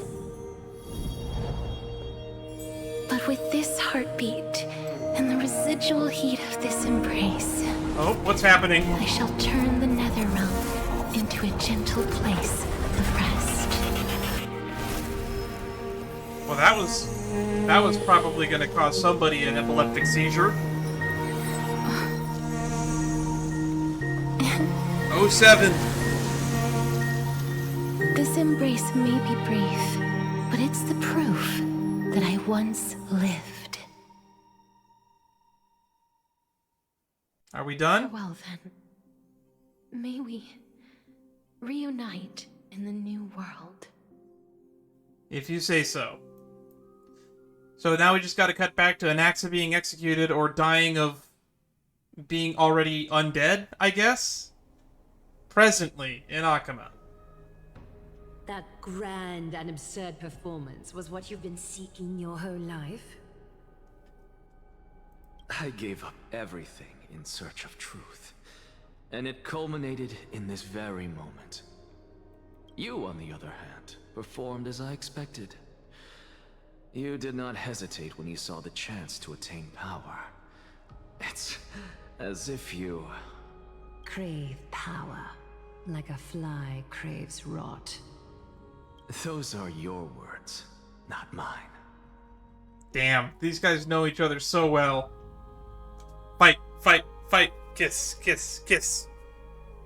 But what you said at the end, did you already know what I had planned for Thainan? I may have lost an eye, but my vision is clearer than anyone else. You've nearly exhausted your humanity. You're no different from my current state as a walking corpse. That's true. I've long since burned to ash over the past 1,000 years. Only he is capable of unleashing a raging fire that rivals our final great enemy, Aquila. Aquila's the final one. So, this is our last chance. How about we let go of the bad blood between us? May I resonate with your core flame, Aglaea? Please do. Could you not say it in that tone? That makes me uncomfortable. That's impossible. To persist with your soul thinned to such an extent. You're insane. Says the walking corpse. Just as you fight to lug your corpse onward to complete your unfinished goals, I have my own reasons for doing this. Until Finan grows into his position as the prophesied leader, I must continue to lead everyone on the flame chase journey. I must keep inching forward, even if only as an empty shell.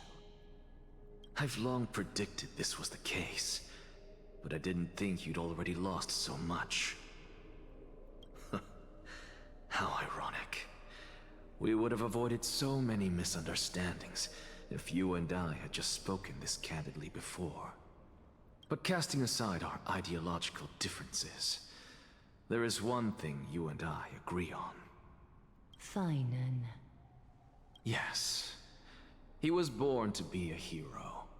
He understands the hearts of the people, and I can confidently say he is a far better leader than you. Only he is capable of fulfilling your mission. Nice. Sadly, he is a man cursed by Nestia. But by my estimates, his horribly elaborate sense of style should not impede Era Nova. He's cursed by Menestia. Is this about the whole Cyrene thing? Congratulations are in order. We found common ground at the very end of our destined paths. When you put it that way, it makes me want to take back what I said. Aglaea, we're back. Oh, Don Hung, when did you get back? Where's Hyacinth? Come welcome our great hero reborn from the ashes. I hope he didn't hear your earlier assessment. It wouldn't be the first time I criticized him. A man should be aware of his own shortcomings.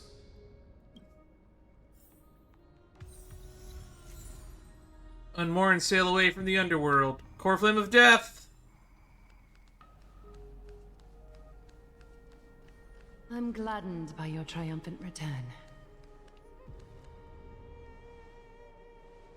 But I don't see Castorice among your number.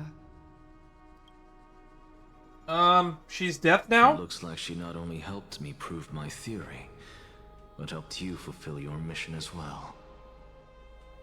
She finally understood her origins and completed her trial. I believe she'll always be at our side.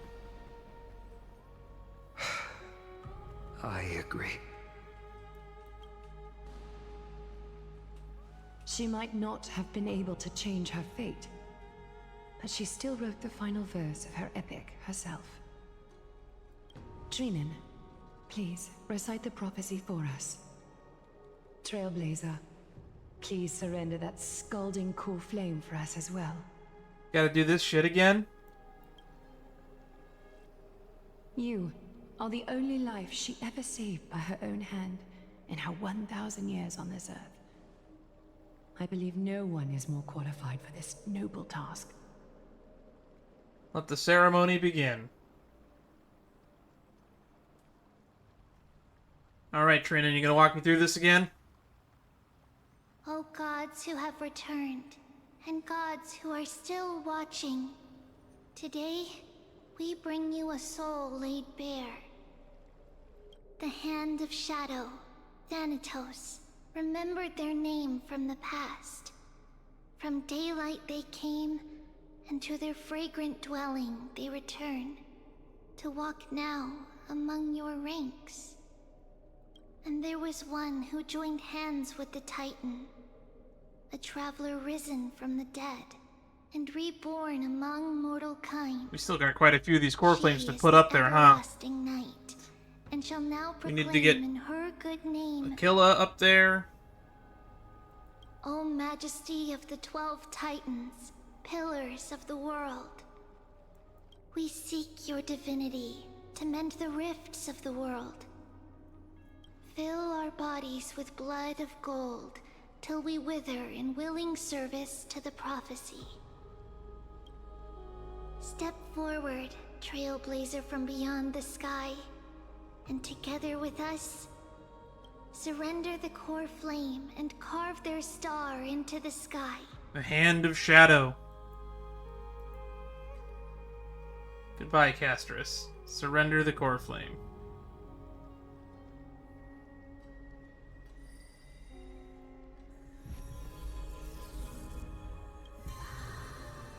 We've had to do this twice in one patch.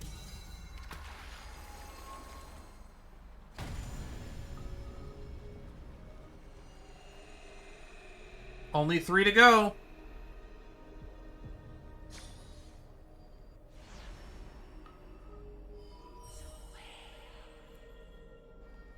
A constellation for death. For life and death, to be So, more we're gonna put precise. reason in there now? Is it time for the trial? Look, it's...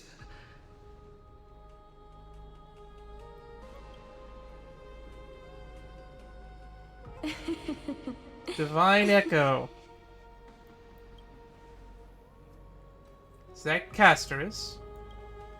No, it's only a divine echo. I think she's here for the trial.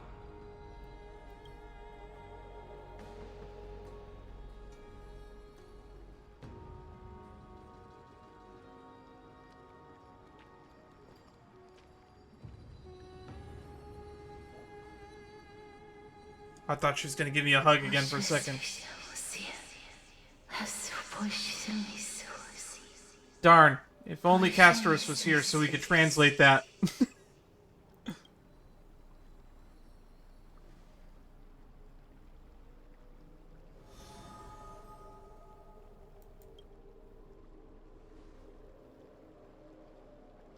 What did she say? That's the language of the Titans. Castorice... No. The Titan. Why is this one the only one that's gold? They said, Don't leave me in suspense. I have illuminated the cold shadow of death. Onwards.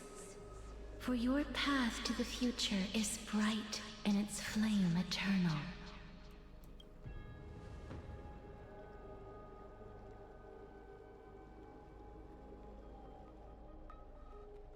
Do not forget. Do not forget. Memento mori. Remember, you will die. She made quite a scene. I suppose it's my turn now. Well, time to put the core flame in there and to drop dead. I won't stop you. Professor, you... What's with that look? You were present. So, let's get this execution over with. We wouldn't want to bring shame to Akima's divine laws or keep me from creating a new world. You never change, do you, Professor? I don't understand. If your theory is correct, you'll lose all memories of your past life once you become a Titan. So what's the point of becoming a god? Of course there's a point. Even if I forget who I am, I'll still have my brilliant mind. You know what? I don't have an argument for that. It goes without saying, I'll find a way to retrieve memories of my past life. Besides, I still have you, don't I? I still don't really understand what you said during the assembly. Even if it were true, things reforged from memory could never be the same as the original anyway. Then allow me to tell you right now that you're wrong. What exactly are we? My answer is that the Chrysos heirs are the future Titans and vice versa. Of course, this answer only applies to us. So, what are we when it comes to regular mortals? The very essence of the world, our souls, are tiny invisible seeds that hold records of each person's memories of the world. And we are the buds that sprout from these seeds to grow into great trees. Is that what new sporism means? No, not really. Correct. Once our physical bodies are born, we become new extensions of the world. From there, we plant our seeds into someone's memories, and then scatter them into the hearts of countless people in the future. I wonder if this has anything to do with the imaginary tree theorem. Just as seeds are affected by their environment, so too will our appearances differ across memories. But the partial memories we carry will always be the same, because that is just how the world is. To destroy our very existence, one must destroy the world itself. But we have someone who will still live on with his perfect memory. That person is you, child of Kefali. This is what it means to be the world-bearing Titan. So in other words, he has to remember everybody else so that we can keep looping this cycle infinitely. This is basically the entire plot of Hanakoni from Sunday's point of view, except this time it kinda sorta works. So, carry everything of this world and live on. Don't disappoint those most precious to you. Don't disappoint Lady Goldweaver. And especially, don't bring dishonor to my theory. Anaxa, I swear to you, I'll lead everyone to our reunion in the new world. Good. That is all I have to say. Farewell, everyone. May we meet again in the next life. Farewell, great performer. May Circes safeguard your thoughts. Salute him in the same way. Hey, Circe, safeguard your thoughts. Are you satisfied, Honorable Titan? Very. I hereby swear I have borne witness. Anaxagoras of the New Sporists and the Grove of Epiphany has successfully overcome the trial of reason. Thus, I shall confer upon you these words. Ooh, what we got? You shall transcend the peaks of purity and return to corruption and hardship. Interesting. Now that is an actual prophecy I can't seem to parse. Oh, so that's a god's prophecy. It sounds like you just rephrased my past, present, and future. Oh, Circes. Is that all you've got? Well, you've already transcended the peaks of purity, and you were never the type to give me any leeway. That is true.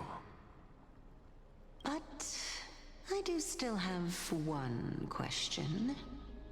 If I am the same, why do I not look like you? I knew it. What is it? Maybe we're thinking of the same thing. As you've so boldly stated, we and the world itself live on through the memories of others.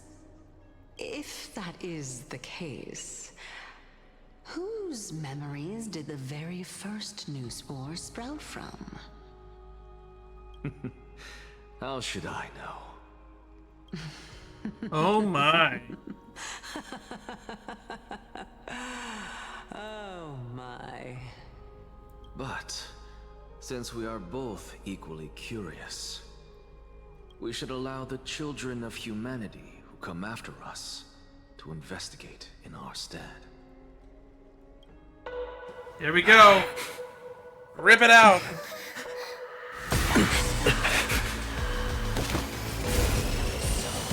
Rejoice, Circes. I sow the seeds of suspicion the new world with your soul! And now, the objective is complete. That is all. That is all.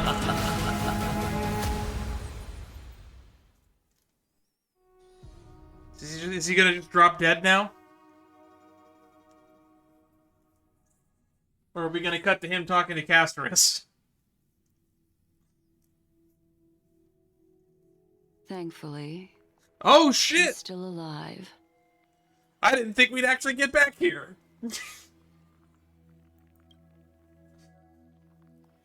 Was March 7th also in this condition when she was first rescued by the Express? Finally! I wish we fucking started 3.1 with this. Her condition was very similar. It's just that, at that time, the Express did not have a memo keeper who could diagnose her condition. But she still woke up naturally. Looking on the bright side, that might happen this time as well. I guess. When March awakened from the ice, her memories were completely wiped clean. I want to prepare for the worst and prevent something like that from happening again. Can you share with us your hypothesis? I do not have conclusive evidence, but judging by her current condition, perhaps March 7th's memories have been hijacked. Hijacked? What does that mean? Hijacked? Think about it, Miss Himiko. What will happen when someone loses their ability to remember? I'm no biologist, but I hear there's a species of fish on Vonwalk that has the memory span of less than a second.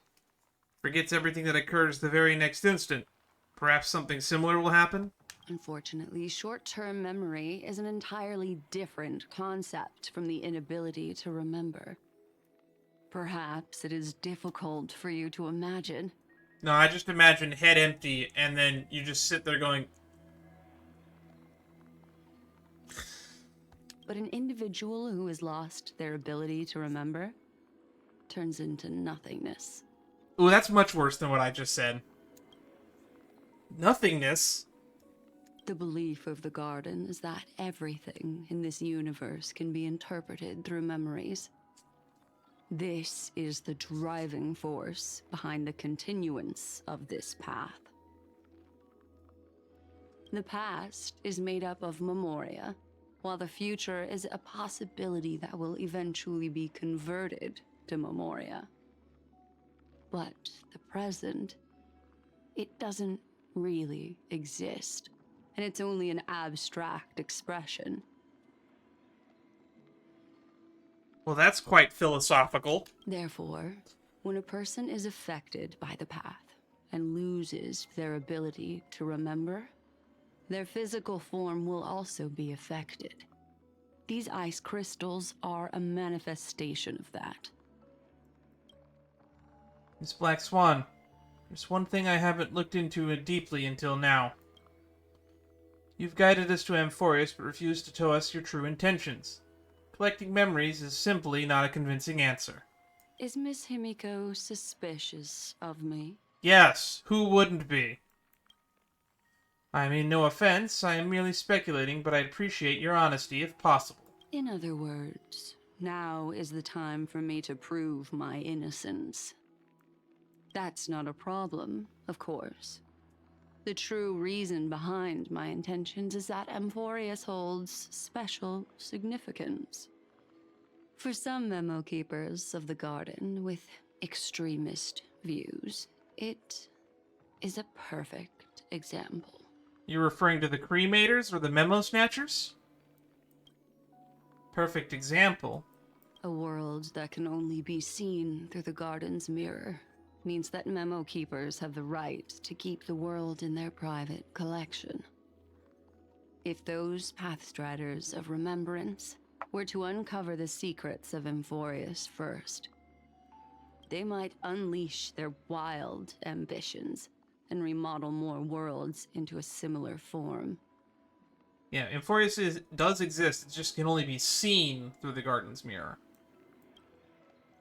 So the reason you did everything you could to convince the Express to come to this star zone, just to uncover the secrets and foil the plans of these people. You're talking about the Cremators, I'm assuming. I chose to remain quiet before, Or the Snatchers. because I did not want to involve you in the Garden's internal conflicts. Remodeling a world is no easy feat. These extremists likely aren't just simple pathstriders. Do they wield the power of emanators? You can be even bolder with your guesses.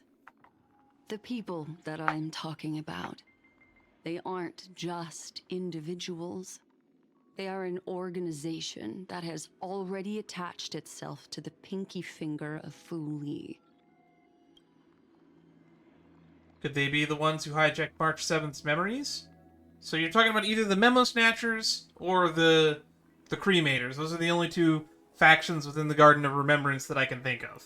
I cannot be certain, but at the very least, they are capable of doing so. I am deeply sorry about what has happened to March 7th, but the deal that I propose still remains a fair one. Amphorius is still an excellent destination, and investigating further might allow us to uncover the truth behind the accident. So in 3.3, are the Express people finally going to send more people to the planet?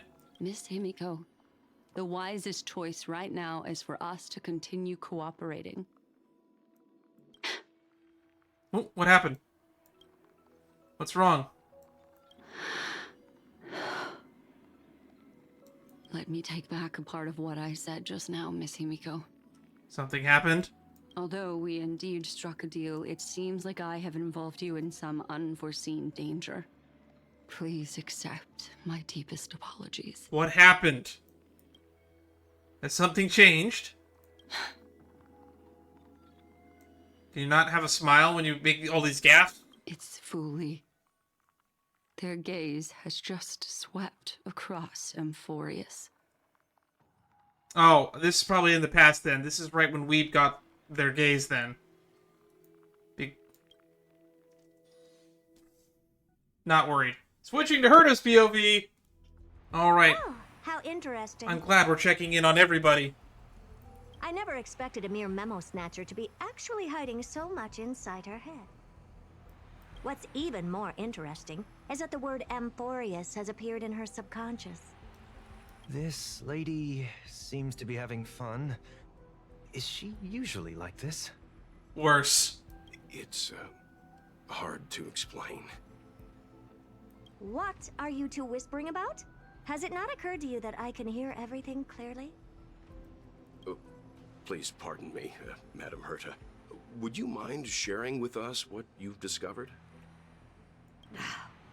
The ones who need help are the Astral Express. You will have to put up with my methods, even if they are rather unconventional. Let's get back to the topic. By using the fourth mirror, I rummaged through the brain of this memo snatcher and learned a good deal. Not only does this person know of Amphorius, but there are also many memo keepers who are interested in the place. I searched through her consciousness and found the following terms: the Eternal Land, the Rejected Land, and the private collection of the Garden of Recollection. Okay, so Wealth is now being caught up on what Black Swan just told Himiko. It seems like Miss Black Swan is indeed hiding some things from us. Since I'm not able to find any useful clues from the outside, why don't I personally visit this mysterious Amphorius? You're planning to head to Amphorius yourself? Ooh, Herta and Amphorius in 3.3? That sounds exciting. Yes, but not in the flesh like you all foolishly did. See these Herta mirrors? With them, I can project my data spirit entity to any corner of the cosmos through spatial warps, without even needing to leave my room. God, I'm so jealous of her. But of course, these corners of the cosmos must be within the coverage zone of inter-astral peace communications. After all, this is collaborative technology. So wait, the mirrors are IPC tech? Who saw that coming? I see. You do seem like the more indoor type. Although that star zone is not within the network of the IPC, The Express itself can serve as a signal station. Come, give me the astral chart coordinates. Then, sit back and enjoy the show. Oh, we're gonna get a show. I'm so excited. Well, here's the Astral Express coordinates of the Herda. You didn't need to give me a black screen for that. We could have just cut to the next scene. Alright, now that everything is ready, mirrors, get to work.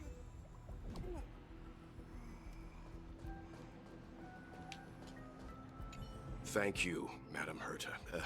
Companions are the lifeblood of the Astral Express. When things are settled, we will repay you for all your help. Well, this young man sure is courteous. Madam, watching you work has been an enlightening experience for me. It's hard to imagine that an outstanding scholar like you could maintain such a relaxed manner most of the time. Your calm and collected nature is truly a trait that I should learn. This brat. Why does everything that comes out of his mouth sound so snarky? Cause it is. Alright, fourth mirror. First mirror? Oh, this is first mirror. You'll be in charge of the spatial warp. As you command, Madam Herda. The preparations are complete. I wish you a pleasant journey ahead. Alright, second mirror. Oh, hang on. I just heard a trotter real quick. Add her to me, cut this out. Amazing. But then again, it's me we're talking about. Second mirror. Second mirror. Prepare for the thought refraction. There's still some distance from the Astral Express to the Amphoria's celestial body. You're in charge of sending me over. This time, raise the power to the maximum. Don't be stingy. Oh, okay. I won't fail the mission, Madam Herda. Third mirror. You're in charge of generating the data spirit entity. Make sure I'm beautiful. I'm happy to help, Madam Herda.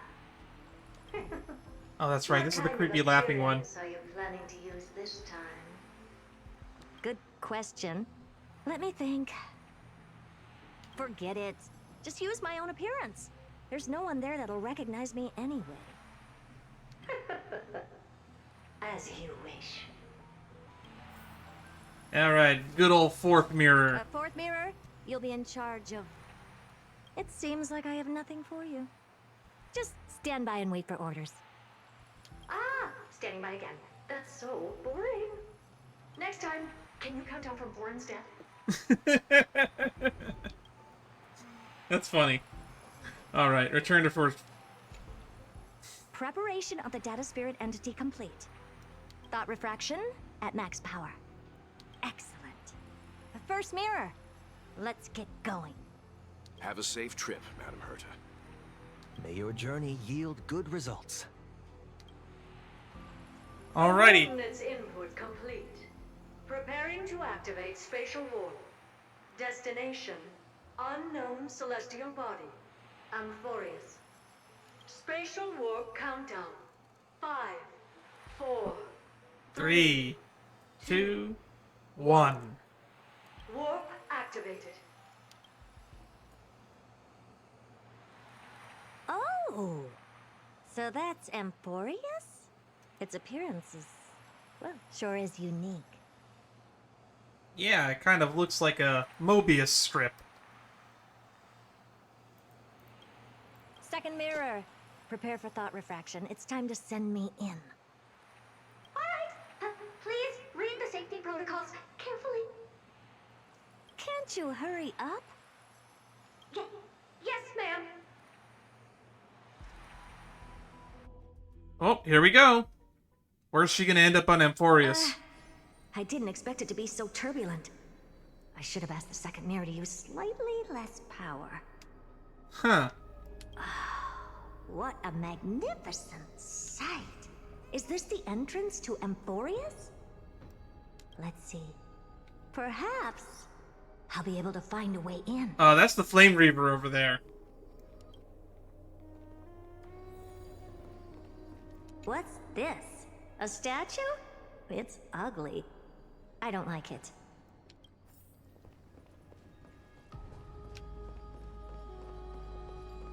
What's this? Oh, how creepy. Oh, it moves? Who are you trying to scare?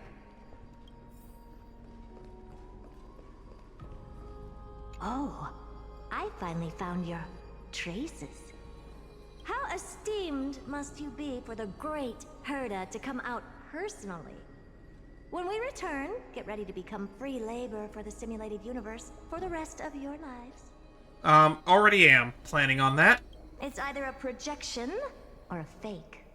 There doesn't seem to be much to take note of. Now then, how am I going to get into Amphorius?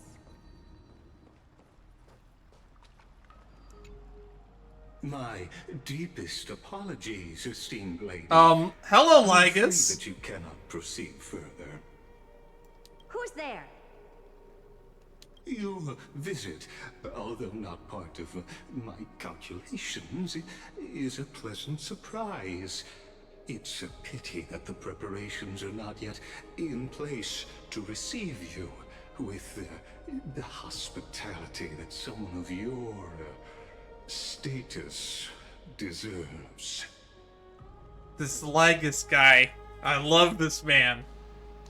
Are you not going to answer my question? Who are you? I can see right through him. He knows everything that's going on.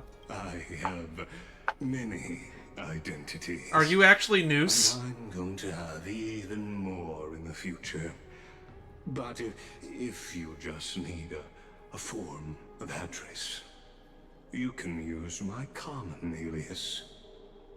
Lycurgus. Lygus. All right, Lygus. But you can't possibly think that I'm just asking for a name, can you? Regrettably, I do not have the authority to share more information. However, standards are always flexible. While not violating the ultimate agreement, I'm able to disclose this piece of information.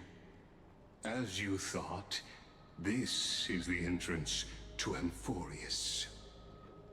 Now, please, kindly turn back. Amphorius is not a world that you should be involved with, regardless of what kind of magnificent achievements you have accomplished. This place will not open its doors so easily. Really? You seem to understand me very well. Then you should know that I have no reason to listen to you. Your reaction is completely within my calculations. Despite my long years as a Watcher, it seems like my assessment of human nature still remains accurate. From you, I'm able to sense a beautiful desire for knowledge. But my answer remains unchanged. Madam, it is with the utmost goodwill that I suggest you return to where you came from. Let's assume for a second that I'm not so well-mannered, and that I insist on uncovering the secrets hidden behind you, Mr. Lygus. How do you plan to dispel this notion of mine? That is a good question, Madam Herda. Within the scope of the ultimate agreement, there are 178,244 logic chains at my disposal to convince you.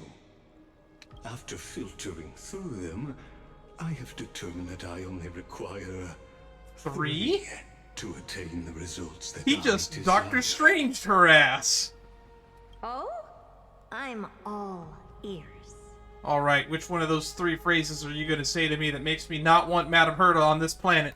First, for reasons that cannot be disclosed, Amphorius is a completely isolated celestial body.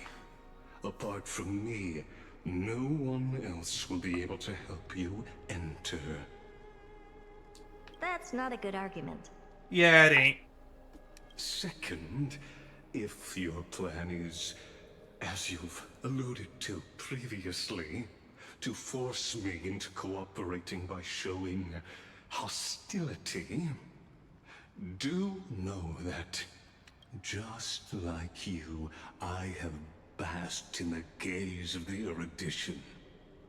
I stake my honor, and assure you that in the He is an emanator of worst-case news. scenario, our mutual destruction will be inevitable. So he's an emanator of news as well, huh? Nice! Oh. No wonder I couldn't find a back door. When I did a scan of our surroundings, the safety protocols on you are comparable to Screwy's. How interesting. I assume that you still wish to hear the third logic chain. Of course. Why wouldn't I? Third, even if you exhaust all your means and find a way to break through, you will surely give up once you understand the consequences of your actions. After all, throughout your long life, as much as you'd hate to admit, your conscience has played a crucial role. Yeah, she could have killed Welton Sunday earlier and she didn't. What a brazen robot. You think that you can actually understand me through your paltry calculations? But since you put it that way, why don't you tell me what these consequences will be? It concerns the third path that is entangled with them. Ooh, are we gonna learn what the third path is? Path that you and your friends still very much lack understanding of.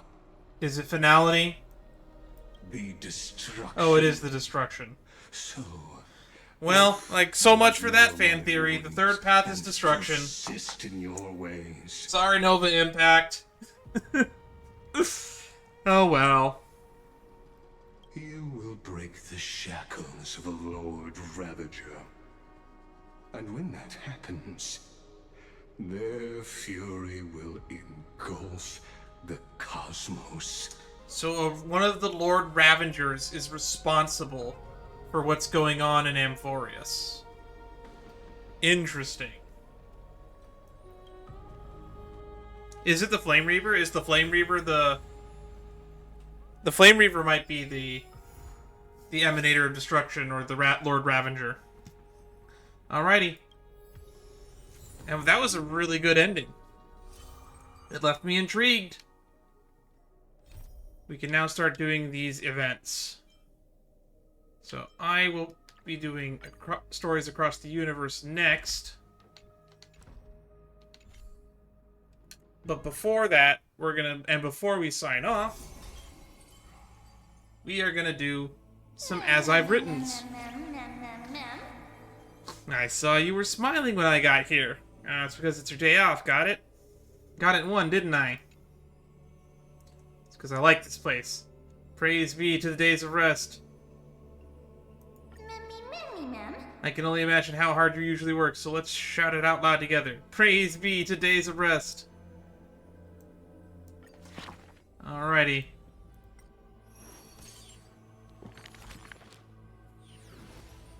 Oh, we got a lot of reading to do. Let's start with you, because you are new.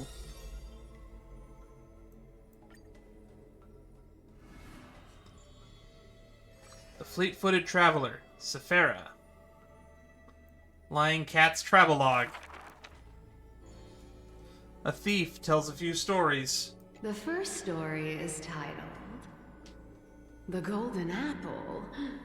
It doesn't have to go to the fairest. That city is named Paphos, where the golden light of Menestia shines. The golden apple tree sits in the city's middle. Only the fairest can pluck its apples.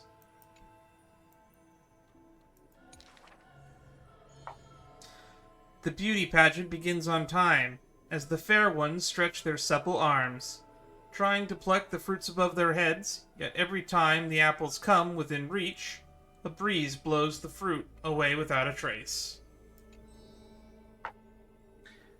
The audience, in displeasure, disbands, with only one girl left standing there, her features bland. Yet to her surprise, she finds her arms full of golden fruits, a harvest grand. This is going to be a long one. The second story is titled, Trying to Argue? Don't trick yourself, please. That city is named Adelia, where Circe's roots bury deep and wide. The sophist scholar holds a tortoise aloft, but his theories common sense bereft. Even the best athlete could never catch up to this turtle. None can overturn him in arguments, and he obtains a champion's crown in merriment. Yet as he is about to leave, a wind blows the tortoise in front of him, and behold, his paradox becomes truth. To catch up to the turtle, an entire day and night he spends. The third story I will tell is titled, A Competition in Trickery. Who do you think is the Grandmaster? My back's starting to hurt from leaning in so much. Alright, I'm gonna lean back and move my mic close to me. That city is Dolos, where even Zagreus once tricked. The king promises to reward the perfect lie, wishing to recreate deceit of the Titan. His grand feat. I think the world is a gourd. In truth, we are all already dead. The liars take their turns in the challenge, but no one pleases the king.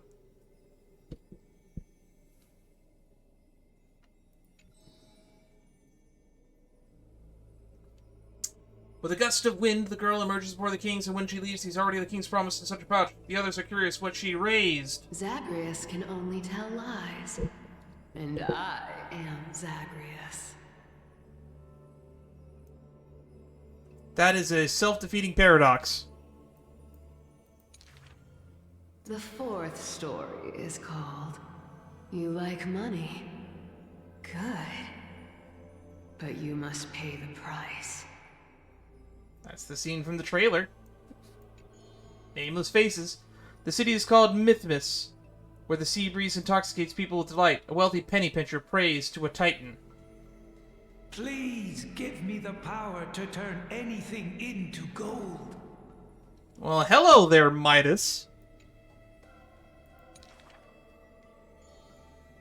With the breeze, the rock in his hand turns to gold, but his joy is fleeting to behold. For with one embrace his wife turns to coins, scattered onto the soil.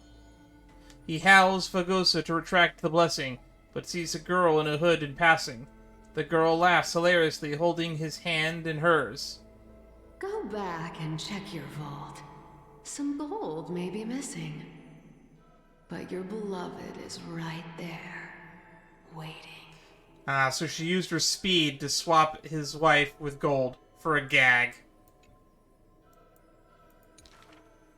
Cifera, you took another long journey. And we want to hear your fun stories! The girl with the hood dangles her feet in the bath as 2 coins dance and fly beneath her between her fingers. Basically, I visited 4 places, tricked them to my heart's content, and came back fully rewarded.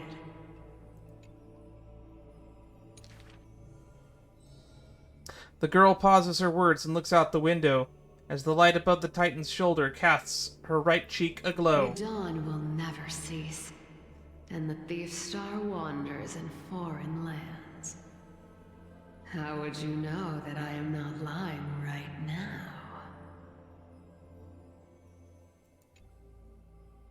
Act concluded. And with that, we have now lit up every path, I think. Or at least every path available.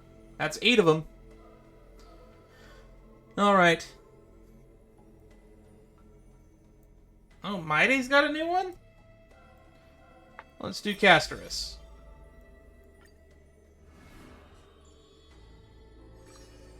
With a heart unwithered. To the dead, when she bids farewell, she casts the slate into the fire and acts futile. I have never heard of lands with such customs. At this time, something drizzles down the slate, full of colors, seemingly tears of the reaper's chills. It turns out the slate is inscribed with poems, and every phrase is diligently colored with skill.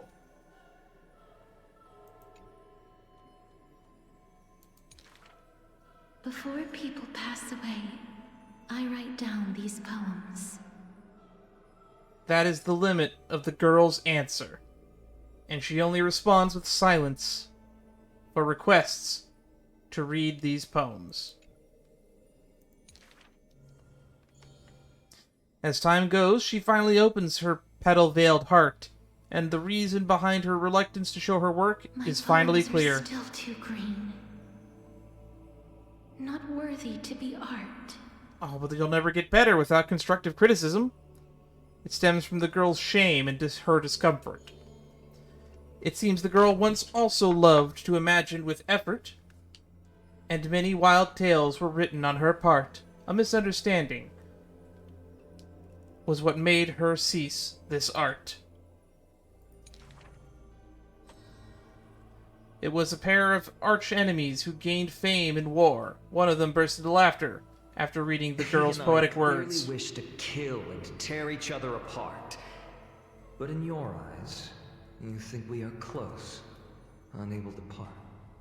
Oh, that's cute. She did not write poetry as a pastime. It is said that she left great works under hundreds of names. In different times, she even criticized her previous beliefs, making her identity even harder to assume. Oh, so the poems that she was sharing were all written by herself.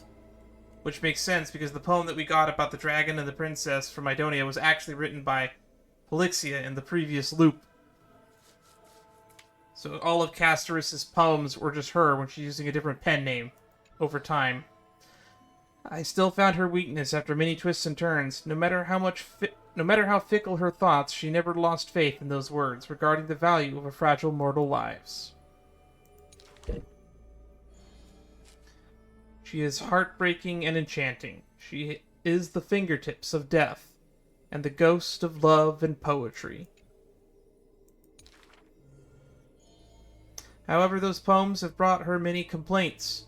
The poems that her hands composed all lack an ending of any kind. And the Maid of Death has no desire to continue them. This is truly difficult to write. The girl excuses herself. My duty is to lead the living to the end. I cannot think of a fitting end for a poem to the dead.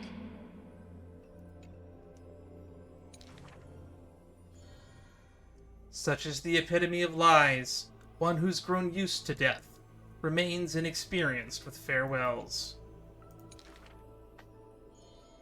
Therefore I extend her an invitation in this story belonging to herself. She can leave an ending reserved only for her. What she brings is not only death. She thus replied when we first met. And when we meet once again for the last time, she again deliberates over this closing statement. Apart from death, there is something else that is worth remembering.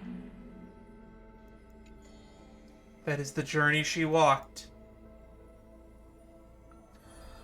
Rest in peace, Castorice. And I mean that in the literal sense. Rest in peace. Alright. The man of the hour. Anaxagoras.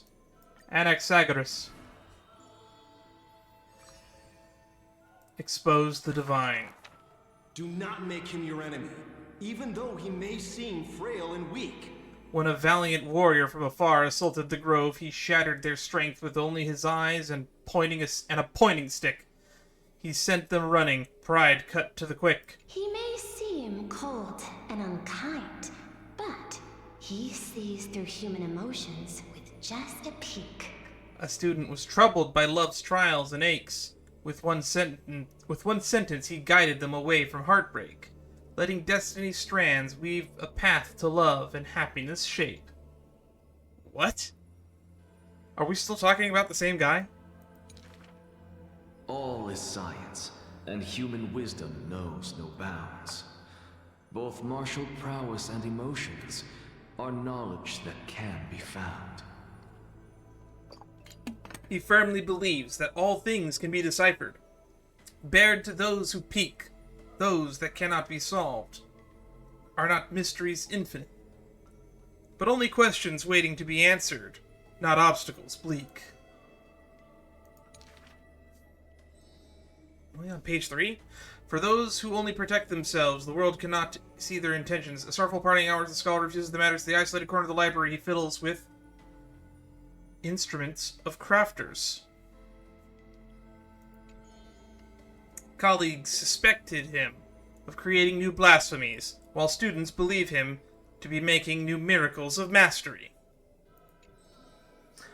The curious one's gaze through the window beholds, seeing a small wooden bird on a table, wobbling in comfort, swaying in the scholar's hand, an endearing cohort. I ask him, seeking his motive for this effort, but the scholar, usually so quick to retort, refuses to answer, seemingly coming up short. Creatures that through his hands pass, all change their functions, invoking wonders peerless. He once removed his hat, as others witnessed, then walked on the hat over water with success. They also saw him light a flare, fearless, instead creating a chilling cold air, not so harmless. That bird was once a toy, and now his messenger, or perhaps still a toy. That magic trick of his success, and the one of his teachings that he will profess. Nothing in this world is ever born fixed. I'm losing my throat. The far-seeking must be far in thought. His teachings are like prophetic delight, yet he opposes prophecies with all his might. It is time he refrains from looking back on, traveling all lands, chasing prophecies, trying to prove the priest's words were not unchangeable foresight. 3 more. Countless times he exhausted his crafty slates, wanting to rescue the doomed and resurrect wights, wanting to shame the prophesied heroes of magic and might, wanting to sway promised villains to a course more upright. Perhaps fate could not guess his goals, but it could trample over his plans overnight. At the end, all his challenges flicker out, but he persists still in endless flight. 2 more. His ambitions are too lofty, and so failure follows him never too softly. Though moments of defeat felt increasingly common, the scholar learned one thing he has never forgotten. Respond to defeat with a smile haughty. Not from optimism nor defeat of the heart. This misfortune's severity. The laughter oozes with self-mockery, but it is also full of a different emotion.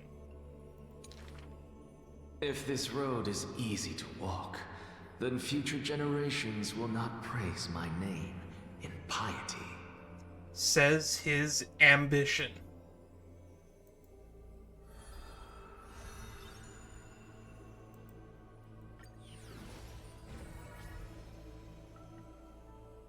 Alright.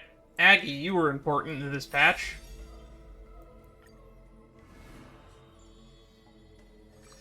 We're up to 4 on yours?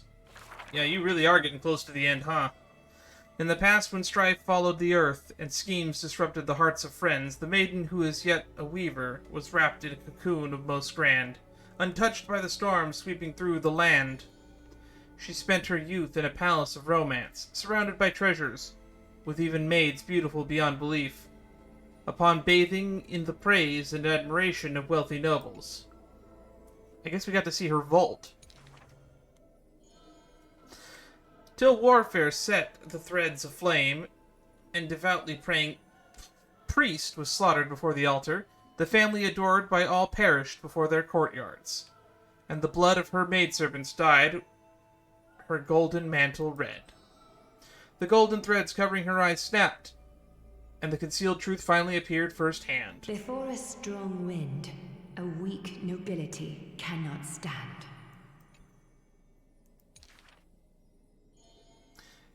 In the long, endless war, the Gold Weaver family was shattered by the sword, and the legacy of romance became a tragedy. She had a broken mansion and an empty house. The nobles who once loved her, none now willing to help her. All the romance, talent, peerage, and beauty, what use are they in a disaster? As she closed her eyes in melancholy, the maidservant pushed Broken Loom into her ursinly. Would you like to pick up the shuttle again and weave for me? This young miss wanted to laugh, but could only respond with shock, for the maid's face was now covered in scars, as she fought to protect her mistress's safety. Oh, I can no longer see. I still want to don the garments you weave. Tragic. And yet, when she heard this, the desire to weave overcame her fears. Therefore, in the broken shadows of a house, the loom of romance moved once more. The garments were exchanged for copious gold, buying back her renown of old. Yet beside this mistress most noble, there was always a blind maid in tow, dressed in luxuries unfitting. As the weaver attended banquets, the praises of her youth returned. Majestic lady must be Nestia in the flesh. But harsh words also joined. Beauty is quite reduced by a maidservant, so unsightly. Is that why her memo sprite, the garment maker, doesn't have a head? Because she was always served by a maidservant who protected her, but then lost her eyes.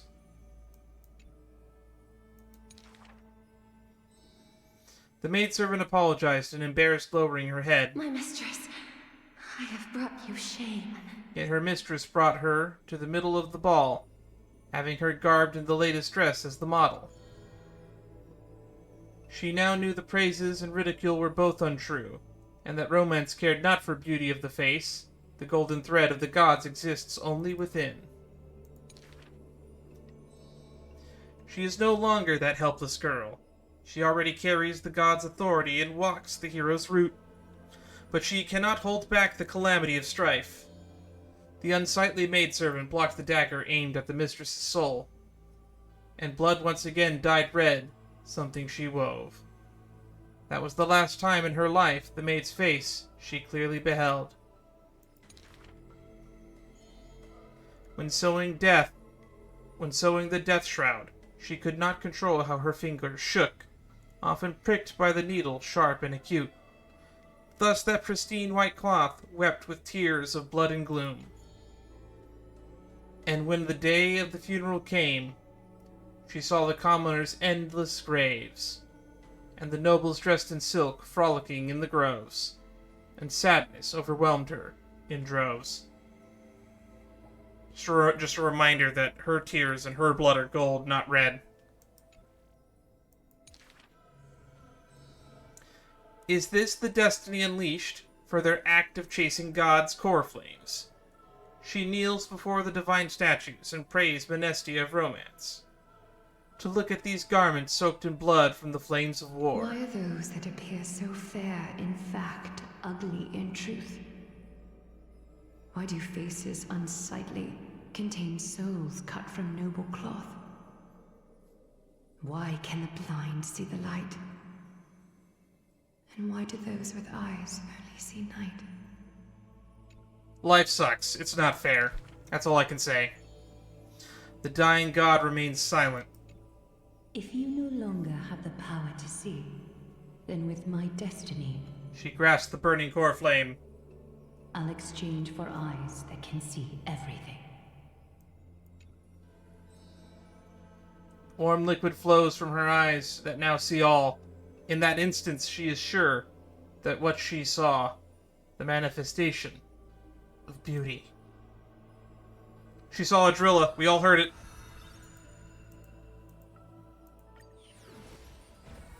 Alright, Myde. Kinda didn't expect to get a card from you today, but here it is nonetheless. you have a chapter 4 as well. To die for glory is not eternal sleep. This is a lie all Castrum Kremnos keeps. The world after death is superior to reality and basks in light. But such vague poems the Crown Prince would not easily believe. Cowards who dare not to look death in the eye. He declared thus on the day he returned from the Stream of Souls. Longing for a martyr's heaven and reciting self-deceiving stories. His words are sacrilege reincarnate, more arrogant than the blood of his family. True warriors should treat that paradise with spite. If I die, I can't keep killing. Many followers thus stop, no longer following his steps, for they feel this young man's words, compared to poems, are even more absurd. A body immortal equals not perfection. The man braved dangers endless simply to seek his weakness. In his greener days, with more amateur skills, in crises where death denied him even after kills, he learned why curse is a synonym for blessing, for he saw that visage of terror at life's closing. The man seems unmoved when his past is mentioned, having braved death 9 times, he who has once been lacking, now excels above everyone else, still rising. Yet, when asked if he's still as ticklish as when he was a child, he does not answer. This is a weird paragraph. It's a wild tale he won't care to opine. It is said that Castrum Kremnos has secrets divine, though which the king's power has passed on, the one-man army by strength in their bloodline. Therefore, a traitor who does not inherit the throne is a king most infirm. As the protagonist hears these words, he refutes not, but openly responds, These are not rumors unfound. But will they matter if my deeds eclipse those of all other kings, achieving glory beyond? Never turning back in war, he seizes all our glory. That rumor in the war camp of fury often casts a shadow on the man's heart, indestructible and fiery. When campaigns become mired in terror, he sends his army to places safe and secure. Yet alone he goes to fight, knowing death can touch him ne'er.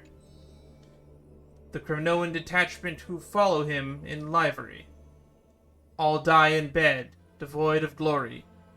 They have their share of grudges upon death, but the man has no regret, none necessary. Your glory lies not in death, but in my hands. The dust settles, and strife calms.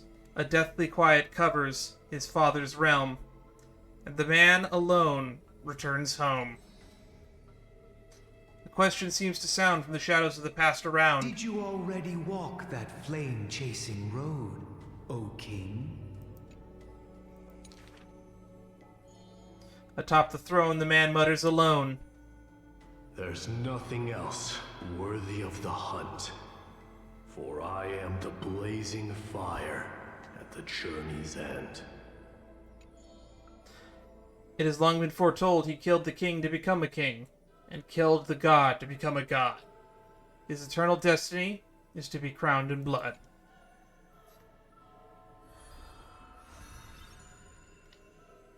That's a whole lot of reading.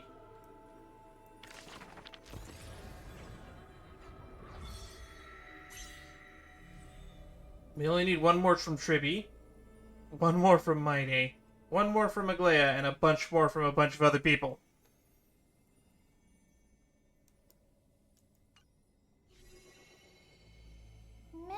Oh, hi, ma'am. Cass, only at the very end did I realize she was nothing like the rumors. I'm I'm really curious, is everyone like this? Having a side that no one else sees? Is Can the same? I always remain just as I was when we first met. I too have quite a few different sides. I'm curious about your hidden side. We'll only know when the story's over. I've only just been born, so of course I don't have one. As even later on, there must be people who stay unchanged forever, right? But right now I'm not really in the mood to dig too deep. Cass's story is stepping into the next chapter, and I can't quite explain how I feel. It's like sadness, but also like some strange sense of relief. If someone were to ask about us, how should we tell her story? Her embrace is just as warm as anyone else's. She did everything she was meant to do. Death couldn't stop her from loving. Maybe it's not over yet. You trying to comfort me? Honestly, it's okay. In future stories, Can doesn't have to go out of their way to avoid any endings for my sake, okay? Even though the story has an ending, I still wish everything could start over again. That's super foreshadowing, isn't it?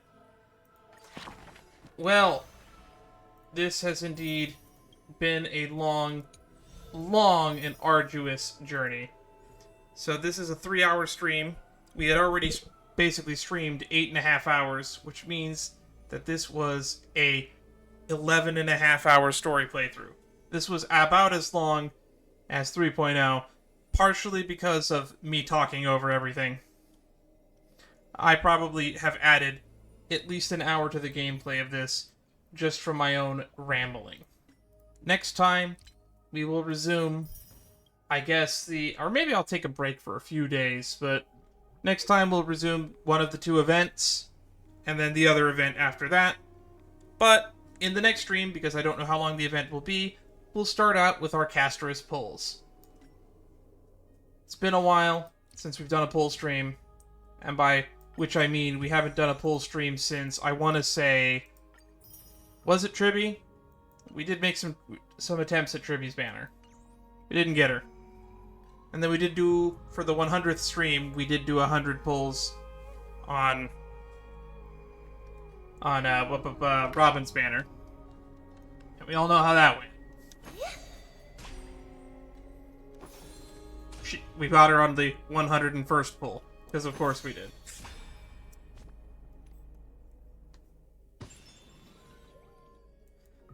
So yeah, we have Star Rail World and Seal Slammers. But we're going to do stories across the universe first, because I believe this one ends first. Seal Slammers is a permanent event, so we're going to do the event that ends first. And I'll do the scapegoat stuff off stream, because it's going to be mostly puzzle solving. Those streams don't get a lot of views. And mostly I like to do a lot of the lore on my own time. See you all in the next stream. Stay safe, everyone.